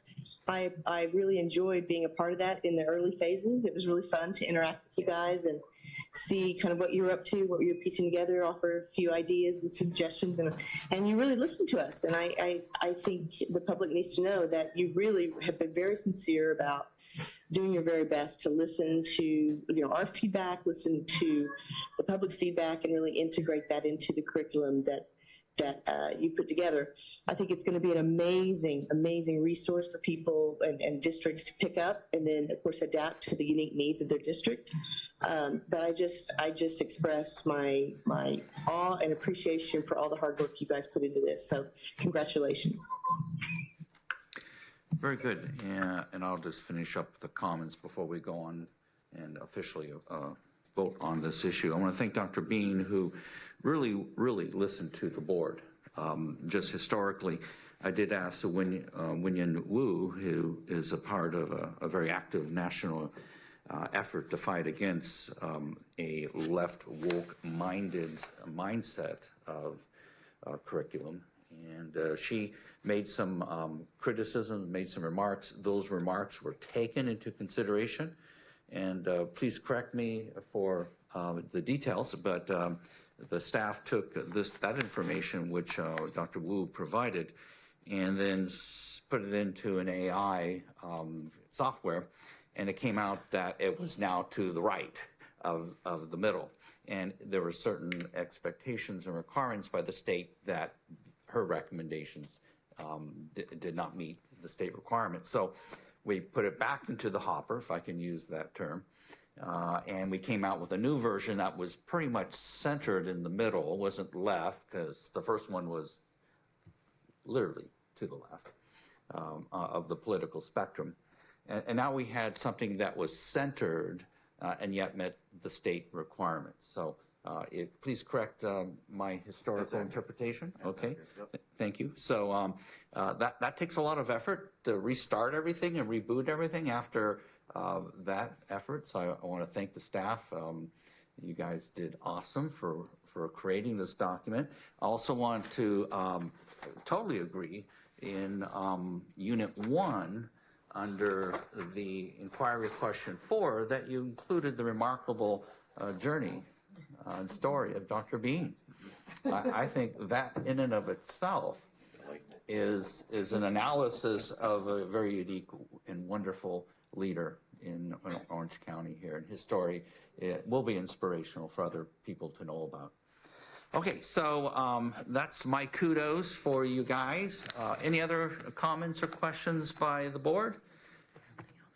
Can I just say one more thing? Yeah. We just want to really, truly thank our writing team, some of whom are here this evening, but we just really wanted to thank them because really they were the ones that dedicated this time because of, as Kara mentioned, the passion for this and wanting to do right for their students and wanting to do the best for their students. They were resourceful, they were thoughtful, and we really just want to thank them for their time, because they did take time away from their students in order to join this effort and really do some excellent work. So we thank all of the writing team who was participating with us throughout this process, and we thank all of those that also shared feedback. Wonderful, wonderful. Any more comments? I'll make a motion to approve. Very good. Motion to approve item number 14. I'll second that. Barring any further comments by the board, it is a roll call. Trustee Shaw? Yes. Trustee Barkey? Yes. Trustee Williams? Yes. Trustee Sparks? Yes. Wonderful. The item passes 4-0.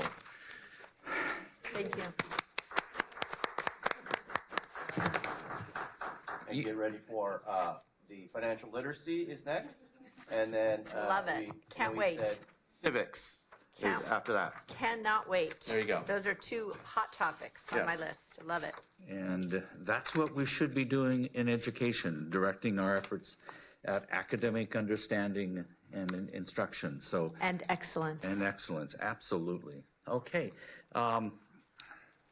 Again, moving on with the agenda item number 15, which is adopting a local education agency temporary borrowing policy. And I'll make the motion. And Go ahead. No, you make it. Trustee Barkey, you want to second that? I will second that You have a motion. second to that? And so, Mr. Rowland, you are at the dais, and please help us understand in greater detail. I don't need to help you understand because you do. This is a special time when the poetry of governance meets the prose of administration, and we're able to do real things, pass real policies to get things done for our schools and our students. As you recall, in October of 2023 and May of 2024, the board passed 2 resolutions to establish equitable facilities for all and establish a bridge loan program to help schools in their time of need. I started on October 1st. Before I got to the bathroom, Dean West and Howard Mariner waylaid me to show me the work that they had done to make the board's vision a reality. Then we got together with the charter school unit, with Renee, with Araceli, with Anna Day, and some people from business services, including the esteemed Mr. Giordano, and hammered out this policy. And this policy will allow the board and the superintendent, within the confines of the education code and the principles of fiscal austerity, to help all public schools in their times of need. So I want to thank my colleagues for their hard work, and I want to thank the board and the superintendent for their visionary leadership. If you have any questions about the specifics of the policy, I did none of the hard work, so I'll turn it over to Ms. Hendrick. You did carry out our vision, though, and we really appreciate you, you being the coach that carried it forward. Thank you. Very, very good. Questions? Are you going to say something? Oh, I just wanted to make sure I completely was clear on who is eligible. When we say an LEA, I mean, we're talking about our 28 school districts, right? Right, so they are eligible. They currently already have this option through the county treasurer, though. And the charter schools and other small LEAs, like maybe an ROP or that, don't have that same option. And so Okay. that's why it kind of opens it up to if there was any of those small local education agencies to be able to do that. So we're sort of leveling the playing field. And this really came from, we were able to synthesize it more from some meetings that we've had within the charter community, and kind of the disadvantage they're at. They get charged exorbitant rates for short-term loans. And I'm talking loans for 2 to 3 months sometimes. They could be charged 18 to 25%. And so they're at a very, large disadvantage. It seems very unfair. And so it was really basically from their input how we help structure this. And then as you see in there, under the education code, these temporary borrowing are allowed for up to so many months. So that's allowed within the code. And so so we put some parameters there to try and keep it fair and also to not deplete, obviously, all of our funds. So. And as far as the interest rate goes, so let's see, interest shall accrue monthly at the rate earned by OCDE investment pool plus a 10 basis point spread. So what is that? What would that be like right now? And do we a ballpark? It's probably 4.5% plus 0.1. All right, so 4 points. So if they're paying 18% versus what we can suddenly get it to them for just 4.5 to 5%. So, I mean, I love the idea of helping our schools, and this is a great way of doing that. So, I think this is wonderful. Not to exceed $500,000 at any one time. So if they were to borrow $500,000, they have to pay that all back before they can borrow again, or is Right, there? and if 1 year, they have 1 year. They could have actually up to like 15 months. But what we saw going through, so Anna Day from the charter unit actually went through a lot of the different charter schools who have been borrowing, and they may borrow like 100,000 right now, and then maybe 100,000 next month. Then maybe they pay back that, and then the next month they may need it. So it depends on their apportionment cycle, and so especially if they're a growing charter, they're adding a grade. If they're growing, they have to wait until almost December to get that apportionment. And so it's to help them with those temporary, if they had an emergency where they just needed something short term. So especially in a year coming up where we may have deferrals, we felt that was why it was so important for us to get it on this agenda, because of the way the apportionment schedule works for the schools. And the charters are, I believe, at a big disadvantage too, because once we approve them, they start buying fixtures and desks and paying teachers and administrators, and they don't get their funding, I think, for several months. They do, and so most of them will receive a startup grant, which will help with them. But the charter revolving loan grant, you can only do one time. And so, you know, the vision is if they borrow the whole $500,000 and they paid it back, they should be able to borrow that the next month, the next month. And so it's within that cycle. Now, do we, for let's say the 28 local school districts we have, do we anticipate them taking advantage of this, or would they do better? They would have the same opportunity to the county treasurer already. And at the same exact rate? Oh, so, okay. And is the county treasurer capped at 500,000 or? No, they don't have it, They could go But higher. there are much larger entities. We only really have one district right now that is utilizing the county treasurer. And so that's Capistrano, and that's because they're mostly tax-based, right? And so they're only getting the majority of their apportionment in December and April. So that's how you can get and so for charters also, they get it passed through in lieu of property taxes. And so those are flowed through a district. So sometimes the timing of that is irregular, and it's also based on the tax base of the district. Dr. Sparks, questions? I just want to make a comment. I was very impressed that Mr. Rowland connected poetry and prose to cash flow purposes. No, I think this sounds like a really good thing. I think it's been much needed. Okay, so Greg, this is a result of the resolutions this board passed over the past year, and this is the project that you were working on, and this is the final project that, thank you, Mr. Weston, for participating in this, and David, he's not here, but thank you for the recommendation. Is this available at other county departments of education in the state? Not that I know of. And so this is a first and only. It is, and it's a first step in some other things we are really trying to look at creatively. Something happened in the charter school world just this last week where Charter School Capital, that lending agency that charges them 18%, they went bankrupt. Oh, wow. Hard to believe, charging that much. Huh? Right, they must have Something's fishy. gone Enron on it or something. Yeah. But we are looking into ways that we can fill that gap, that we can fill that void. Okay. So when this passes, when are our member LEAs allowed to take the funds and borrow it? When does that process begin? I would defer to Deputy Superintendent Hendrick, but I believe it's next to immediately. Well, you have to go through definitely a review. There's a process. Sure. We need to vet certainly all requests and applications. And that's what I meant within the confines of fiscal austerity. There are some criteria for this. Yeah. And they need to get their board's approval also. So this will be, though, as Renee shared with you, we've all been in front of the charter community for the last 2 or 3 sessions talking about this, getting their input, trying to see if we can make this vision a reality. It was a very complex problem to solve. But with their input, we looked at this in two ways. What is equality or equitable and equity.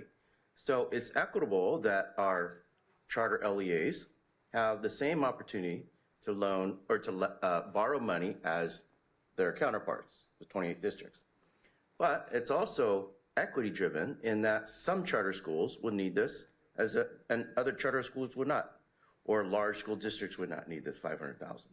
So you meet the needs of those charter schools that need it. Now, in order to meet that need, because that's what equity is, in order to meet that need, they're going to have to go through this process.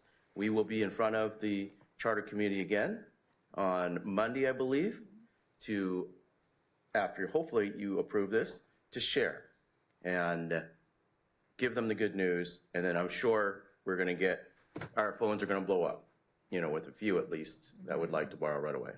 So where are the funds originating from? These are coming, so in our budget, we have that special reserve fund, so it's Fund 17. And so we've capped it to the dollar amount in there. So if you see, there's a total of 25 million. Okay. And so we thought that's what we would start with. And I think, you know, Dr. Bean was nervous. Very nervous. Because when we actually ran the first things, if every charter took 85% of revenue, which is what the code allows, that's $127 million. And that's all. Which would, that's all, kind of wipe out our balances. So, so I think it's trying to be strategic. In looking at the trend that we've seen from the charters currently losing, that's well, in the 500,000 is well below what most of them are borrowing. Okay. So we don't feel like that's restrictive. There's other caveat in there that it's for the percentage of students in Orange County that they have. Yeah, I read, yeah, that makes sense. Okay, so what is the guarantee that we get repaid? Because the money comes from the county treasurer, we get the first right to those funds. We intercept those funds. But it also means that if you have a charter that has high debt and doesn't have the ability to repay, they probably aren't going to qualify. So who makes that determination? That is Yeah, good question. us. That's us. That's the superintendent along with the people we just mentioned. And we actually have a two-step check. And so the charter unit financial group is doing the assessment, working with the charter school and doing the review. And then Mr. West's team is also going to verify that data, and they will be the ones responsible for actually making the transfers.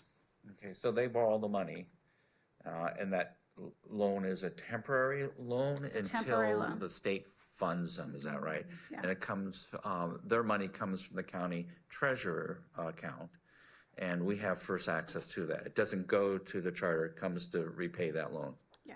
Okay. And there's a limit. Okay. All around. Good job. Excellent job. Any other questions? Wonderful. Barring none, on agenda item number 15, we have a motion and a second. This is roll call.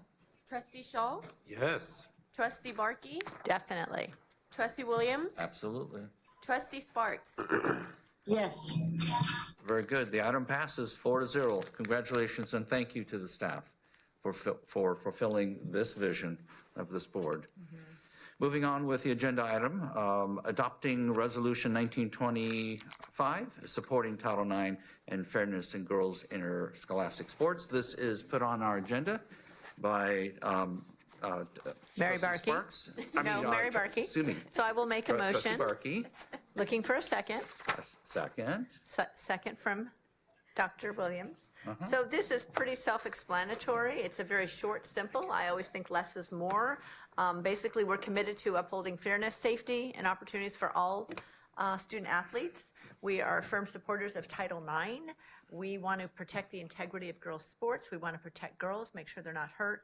And we know there's a little bit of a difference right now with the federal and state opinion on this. We'll probably see some litigation, but we are standing firmly behind Title IX, or I hope this board is, and I think we'll probably vote to do that.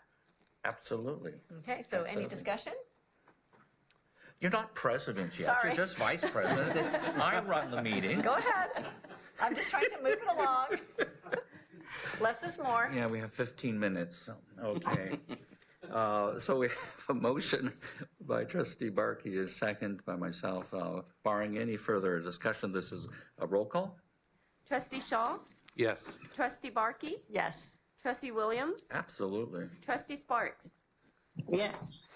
Wonderful. Motion passes 4-0. Very good. Okay, time is now 6:45. We're moving on with our meeting. I'm hoping to get us out of here by 7 o'clock. Thank you for the public who has stayed and listened to everything. Hopefully this has been a good experience with civics about local elected representatives. Next on the item is communications. This is informational item. This is not an action item. Governance is not easy, and sometimes our greatest strengths can be our greatest weaknesses. Our humanity oftentimes limits our decisions and perception of our fellow human beings. The past history, thank you, our past history is that the Irvine International Academy has been a very special place in the hearts of this board since its very inception. We hold the school in high esteem, and there are many, many special people, the administration, past principals, and of course the parents. A few months ago, a few good and sincere parents came to this board and expressed to us issues and concerns that generated action by our charter school unit, and notice of concerns and such letters were sent out. That's a part of the administrative process about what we do. This is required by the state education codes.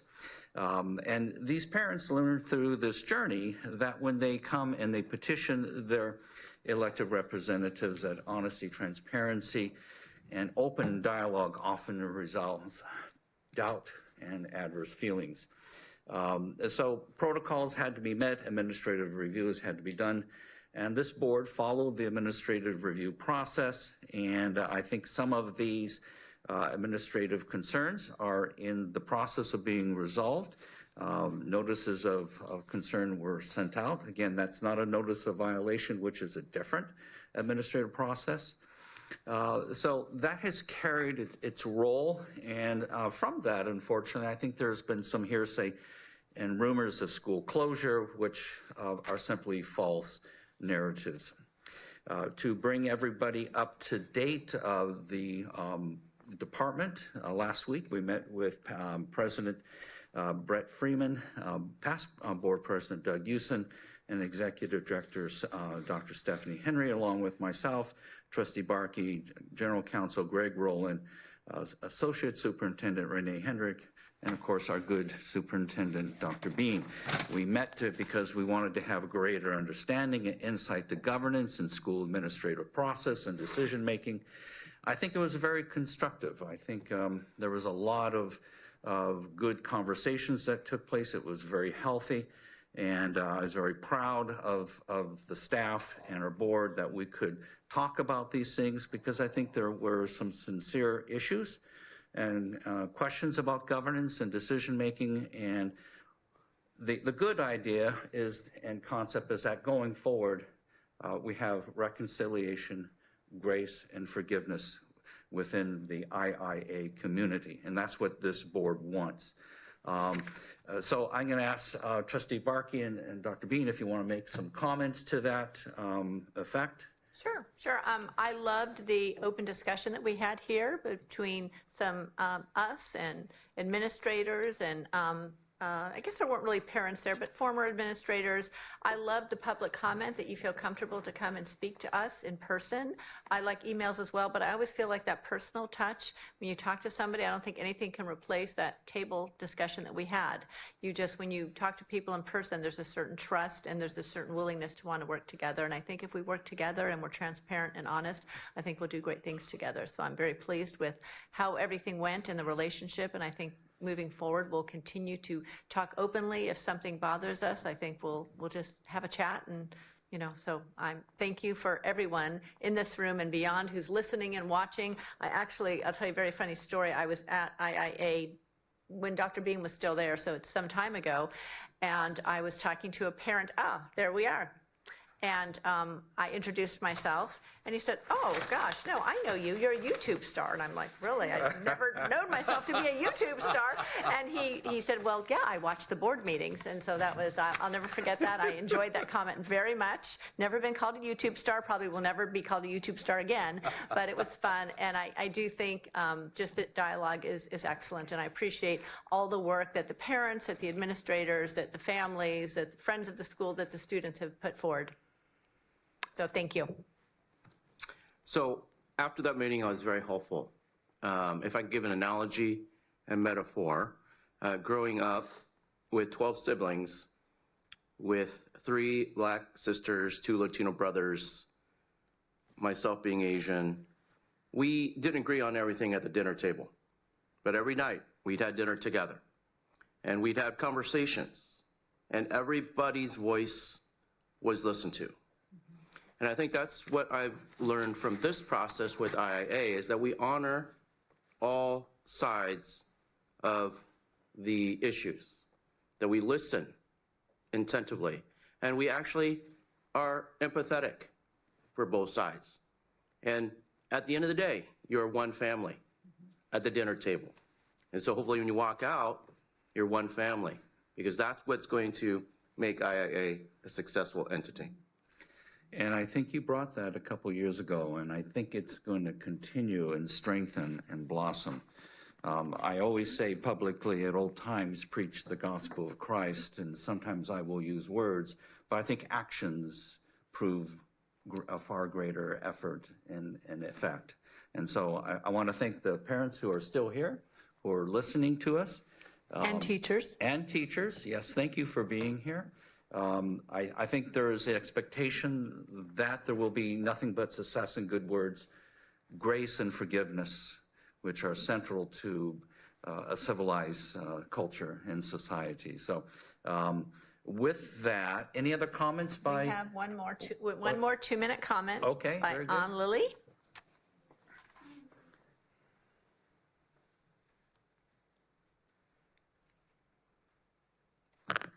Hi, I'm An, and hopefully this is the last time you see me for a while, because it's not really like a hobby.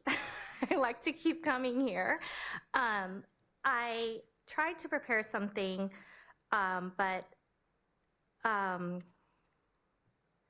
okay, here I go. Through all the ups and downs, our ask has always remained simple. And I'm sorry if I'm not going by the book. The parents have a real voice, and that we're not being punished for using it. I stayed at the school because I believed in it.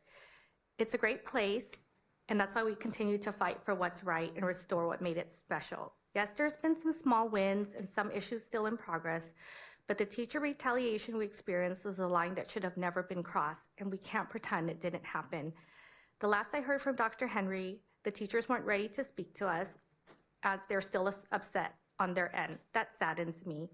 What saddens me more is seeing so many people, including those I volunteered with and had play dates with, turn a blind eye to concerns shared by many parents and seemed to only escalate when Tiffany and I were targeted.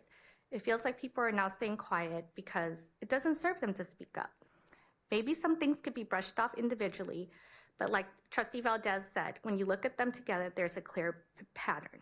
I stand by this truly respectfully. Tiffany and I were retaliated against, and if our names are not clear, then justice has not been served. It breaks my heart that so many in our community seems to be okay with that. I truly hope they never find themselves in this position one day. Words are easy, action matters. I hope the right thing is done. At the end of the day, it's not my mission in life to fight IAA or to come to these meetings. I'm a mom. I have many goals for my life. God is in charge of my life. And I believe God stands by the truth, and God stands by those who tell the truth. And so I think this moment for me, whether or not I get justice on this earth, is to say that I know God knows, and that is my justice. Thank you for listening. Thank you. We appreciate your time.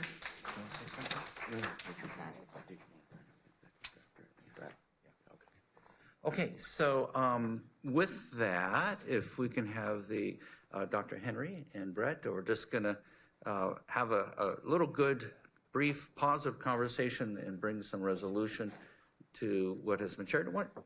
Actually, come up here. It's a little more intimate dialogue, having you closer.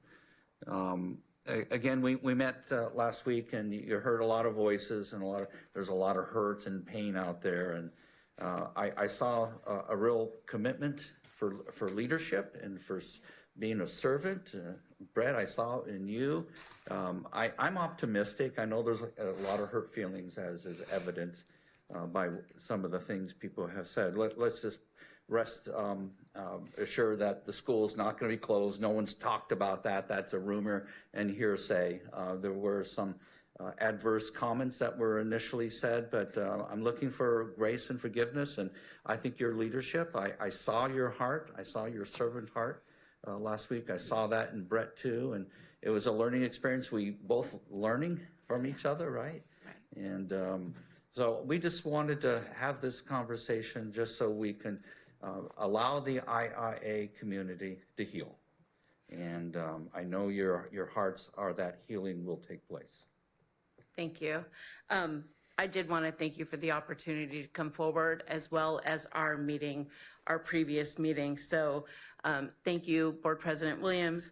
Thank you, OCBE trustees and Superintendent Dr. Bean. We also have a heart for IIA. I'm thankful for all the families that came forward to share, and all our parents, all our staff members, all of our community members for what they had to bring forward. We are committed to resolving these issues, to hearing all voices. And as Pastor Jordan said, I wrote this down, keeping the main thing, that we're here for our students and it's about our school, and we want to hear all perspectives. So we're committed to doing that, and we really appreciate our collaboration with OCBE. Dr. Bean has become a mentor to me as I'm transitioning into this leadership role, so I really appreciate that. And we're open to the open dialogue with our charter unit as well. Brett, personal question. Sure. After that heart-to-heart discussion meeting, how did you grow? How did you change? How did it impact you? Well, I'm moved because my family's been part of the school since the beginning, and so to see all the families come out in support, and those that have concerns to come out in general and voice their comments, I think is why we're here, to have students stand up there and say how they feel and to publicly orate, I think is an amazing achievement for the school. I walked away from our meeting last week feeling optimistic. I feel like over the past a few board meetings, some things have been said about the school that we understand there's areas for improvement, but there's so many wonderful areas to celebrate as well. So any parent that expresses concern or compliments the school, I find to be a great opportunity to learn what we're doing really well and the areas where we need to improve. And we appreciate the forum to be able to do it in front of you all, so thank you.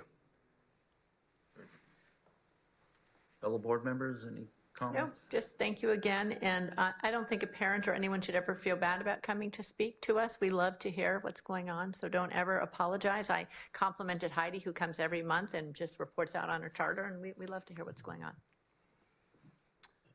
You know, I got sworn into the board July 1st, 2020, and one of the first things I remember taking up was this new charter, Irvine International Academy, and just been proud to, these 5 years now, seen the school come along and grow. There was that rocky beginning, but things seem to be, have been going well, and so I was disappointed to hear, that there were some criticisms, but hopefully they're all being resolved.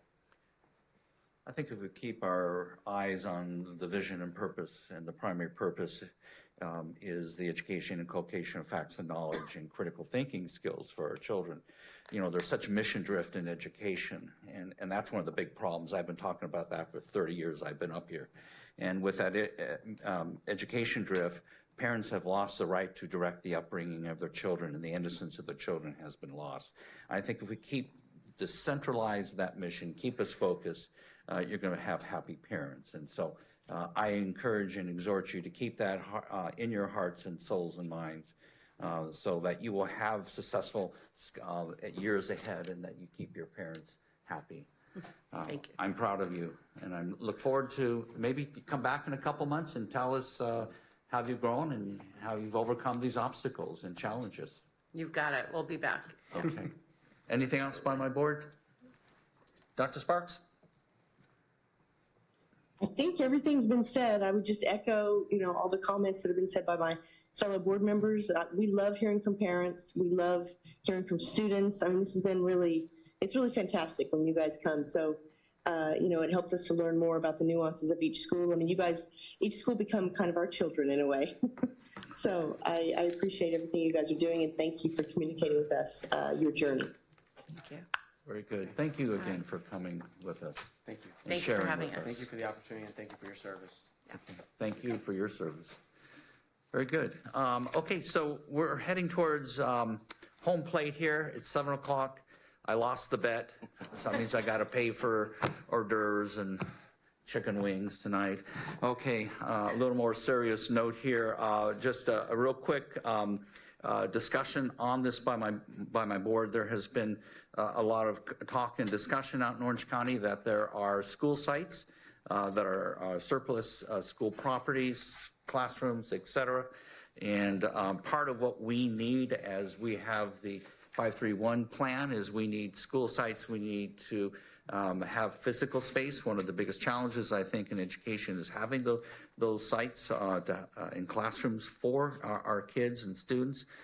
So I'd like to have just a real quick discussion with the board and ask the good superintendent if he can go out on behalf of the board and look for surplus school sites, properties, and classrooms for our future programs. Driving around. Sure.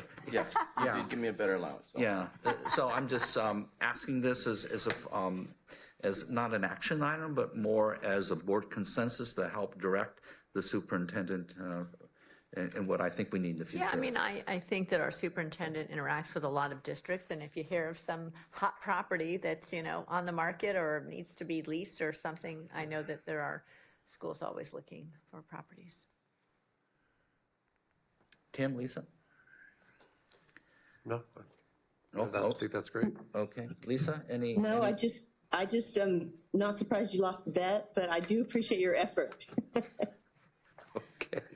Okay, so I think you see some consensus here, Dr. Bean, that the board would like to have those opportunities for our students in the future, if you can acquire and locate those surplus school sites and classrooms.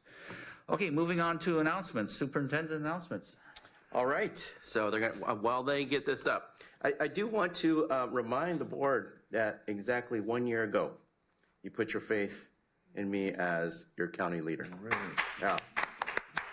And it certainly has been the most honoring position and role that I've ever played in. So I appreciate you, and I made a promise that night that when I came on, that I would help to heal the hurt in the staff, that I would help to bridge relationships between the staff and this board, and that when I would come in with a servant heart to serve these people. And so I just want to say thank you for allowing me to do that. As you know, in this past year, we've done so much. We've settled a long-standing settlement. We've built an amazing relationship with staff. Our staff is the most incredible staff that I've ever worked with. I've said this to them in the last staff meeting, that in everything they do it with thoughtfulness, professionalism, from the charter schools unit to Renee's, to Jonathan's, to Dean's, to Annalise. I mean, every single team that I work with, they do it because they're committed to our students. And so I'm glad that you have gotten to know their work in this past year. So you're going to get to know more of their work as we continue this relationship. But just quickly, as a reminder, we've also, in the past year, we've created this 531 strategic plan. We're not going to go over a year at a glance. We'll do that in July, but tonight I wanted to highlight a couple things. This is, as a part of the 531, building career technical education, had the opportunity to go to Nicholas Junior High, where the students create these tiny homes for actually homeless youth. And have you said, yeah, it was in the papers. And part of the work that we're going to do with part of the 531 is funding innovation. We would love to fund innovative practices like this. Also, the 3 support objectives. Our team has been working tirelessly to focus and have a shift around academic excellence. And so the new people that we hire have an educational instructional background. The MTSS conference that you're going to see has a lot more academic sessions than it has in the past. And that's the pendulum shift that we're actually seeing in education in general, in districts and counties, is a refocus on academic excellence. And so this is amazing language and literacy committee from across different units and departments coming together to grapple on how do we increase academic rigor for our students. And you notice the guy in the lower right there, that's Jonathan. He just came up and presented. Part of this is actually sharing with our community, not just our districts, but our community at large in Orange County. What I've learned in the past year is that we connect hundreds of community agencies to our districts. And so I had the opportunity to open up our OCDE State of the Student Forum, our first ever, and we plan to do this annually, where we have gleaned all the data, collected data from both achievement, health, safety data, and we grapple through it with districts and agencies. Next year, we would love for you to be there as a personal invitation from me. And then part of the 3 support objectives, we support our districts, 28 districts, with technology and internet services, led by our fearless leader, Carl Fong. And I wanted to highlight that Carl Fong, our CTO, has been recognized by the LA Times Studios as a shortlisted nominee for the 2025 OC Executive Leadership Forum. Congratulations. And yes. And then I'm going to end it with the way we should always start things, and that's students. I've gone through several graduations in the last 2 weeks. One of my favorite graduation was a Connections graduation, in which students with the most moderate to severe disabilities go through our program, get a certificate. Some even got diplomas. It's just a wonderful opportunity to be with those students. And then on the right there was an Access graduation I just attended today. I actually got to wear my regalia. Nice. Yeah, you like that little hat there? That's like the French hat. What do we call that again? I forget. The TAM. Thank you. So I got to wear that today. Awesome. If you'll be at the Sunburst graduation on Friday, hope you guys are invited. Hope you guys join. Wear your regalia. And then, of course, my own son, Samuel. He graduated from Los Al. Hey. There he is. And I love this because they allowed me to give my son his diploma. So that was awesome. And there we are. Wonderful. Proud of the guy. He's going to go to USC. So that makes the 4th family member in the Bean household to go to USC. And that's why I needed that raise.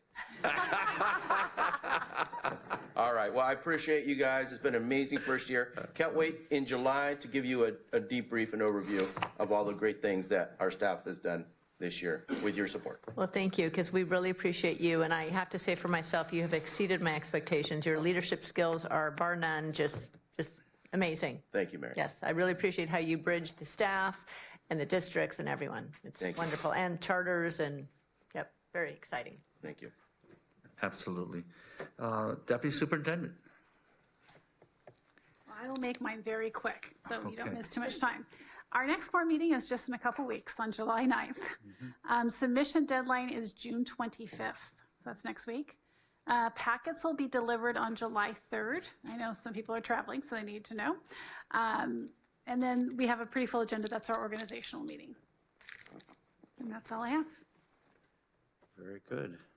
Legislative Committee, any updates? I will announce, I guess, Senate Bill 249 is a bill that would move our board elections. This was the third time we've Three had... times a charm.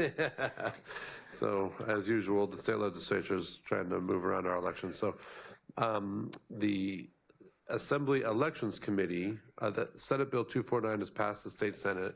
It's gone over to the Assembly. The Assembly Elections Committee is holding a committee meeting on July 2nd where the bill will be heard. And I expect Trustee Barkey, myself, and General Counsel Greg Rowland to go to testify. So we're looking forward to that. Kind of like I look forward to going to the dentist, but no, I'm just, we'll see what happens there on that one. So I guess, did you have any other legislative updates? No, that's our big one.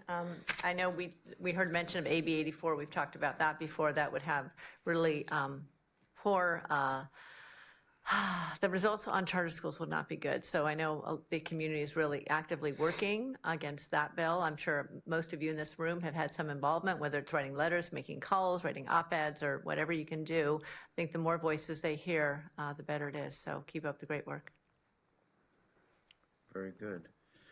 Board member comments. Lisa, any comments? Yes, quick comment. I just want to jump on the bandwagon about Stefan Bean. You know, we believed in you, Stefan, in the early days, and you have exceeded our expectations. As I knew you would. I had full faith you were going to exceed any expectation. So we're super proud of everything you've accomplished, and really it takes a true talent to make all the connections and bridges you have been able to make. And I'm so grateful and appreciative of that, as I think everybody else is as well.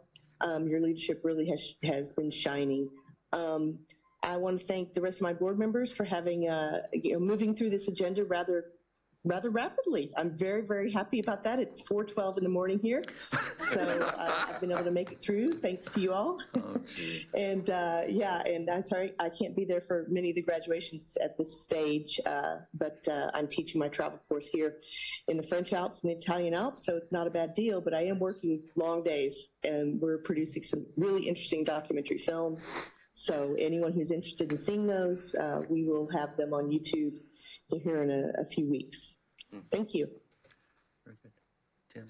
I do have a quick question. I was interested in the public comment about Placentia Yorba Linda School District and their charter school.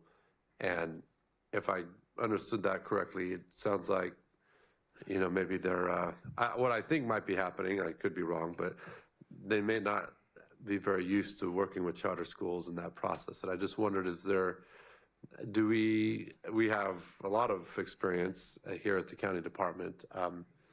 You know, We need to add this as a discussion item for the next agenda. Is that? They're very well aware of the process. Okay. I'm just going to. We've had numerous conversations. Right. But remember, this is a dependent charter school of their district. I understand. That was my question. Yes. So can the great Articelli and our people be mentors? Mentor is a good word, or We have given them checklists. We have given them examples of material revisions. They've done material revisions before. Their attorney has also told them they need to do material revision. So, but I think it may be a different dynamic now. Yes, there's been some board changes there. Yeah, I realize that, Yeah. but I mean, all right. I would think if there's something to be voted on the agenda, you ultimately vote on it. Trustee Shaw, we are aware of it. I've actually asked General Counsel to lean in on this as well. So we're going to be supporting where we can support. Terrific. Very good. Mary, any comments on the board? Nope, I'm good. Very Thank good. you. I just have a couple comments. I want to, with the consensus of the board, create an ad hoc, which is a temporary Board Liaison Committee for that position. We did our first round of interviews today. I believe in the next meeting, July 9th, we'll have more of a formal recommendation, but barring no resistance, that ad hoc committee will be presenting at the next meeting somebody who we've interviewed who we think may fit that position well. Also, I want to introduce, just saw her in our audience, former Tustin School Board trustee and former member of the Orange County Treasurers Committee, Francine Cento. Thank you for coming to the meeting tonight. Hopefully you saw a little bit of good work that we do here at the board. She was on the county committee too. Yes, and former member of the Orange County Reorganizational Committee. Thank you for your public service, Francine. Okay, closed session report out, Mr. Brenner. And this will be the last item, and thank you all for being here. Mr. Brenner. President Williams, Vice President Barkey, members of the board, Superintendent Bean, pleasure to be with you this evening. This is the report out for closed session items 1 and 2. The board held a discussion with council, and the superintendent took no action other than to approve Epstein-Becker invoice number 1200160, to reapprove Epstein-Becker invoice 1196963, and to approve Nielsen Merskamer's invoice dated January 7, 2025, numbered 284382. Trustee Valdez was not present for any of the closed session. All the other trustees were, and the vote to approve those invoices was unanimous 4-0. And that's the report out for closed session items 1 and 2. Subject to, that's the report out for closed session 1. I'll do number 2. I got you.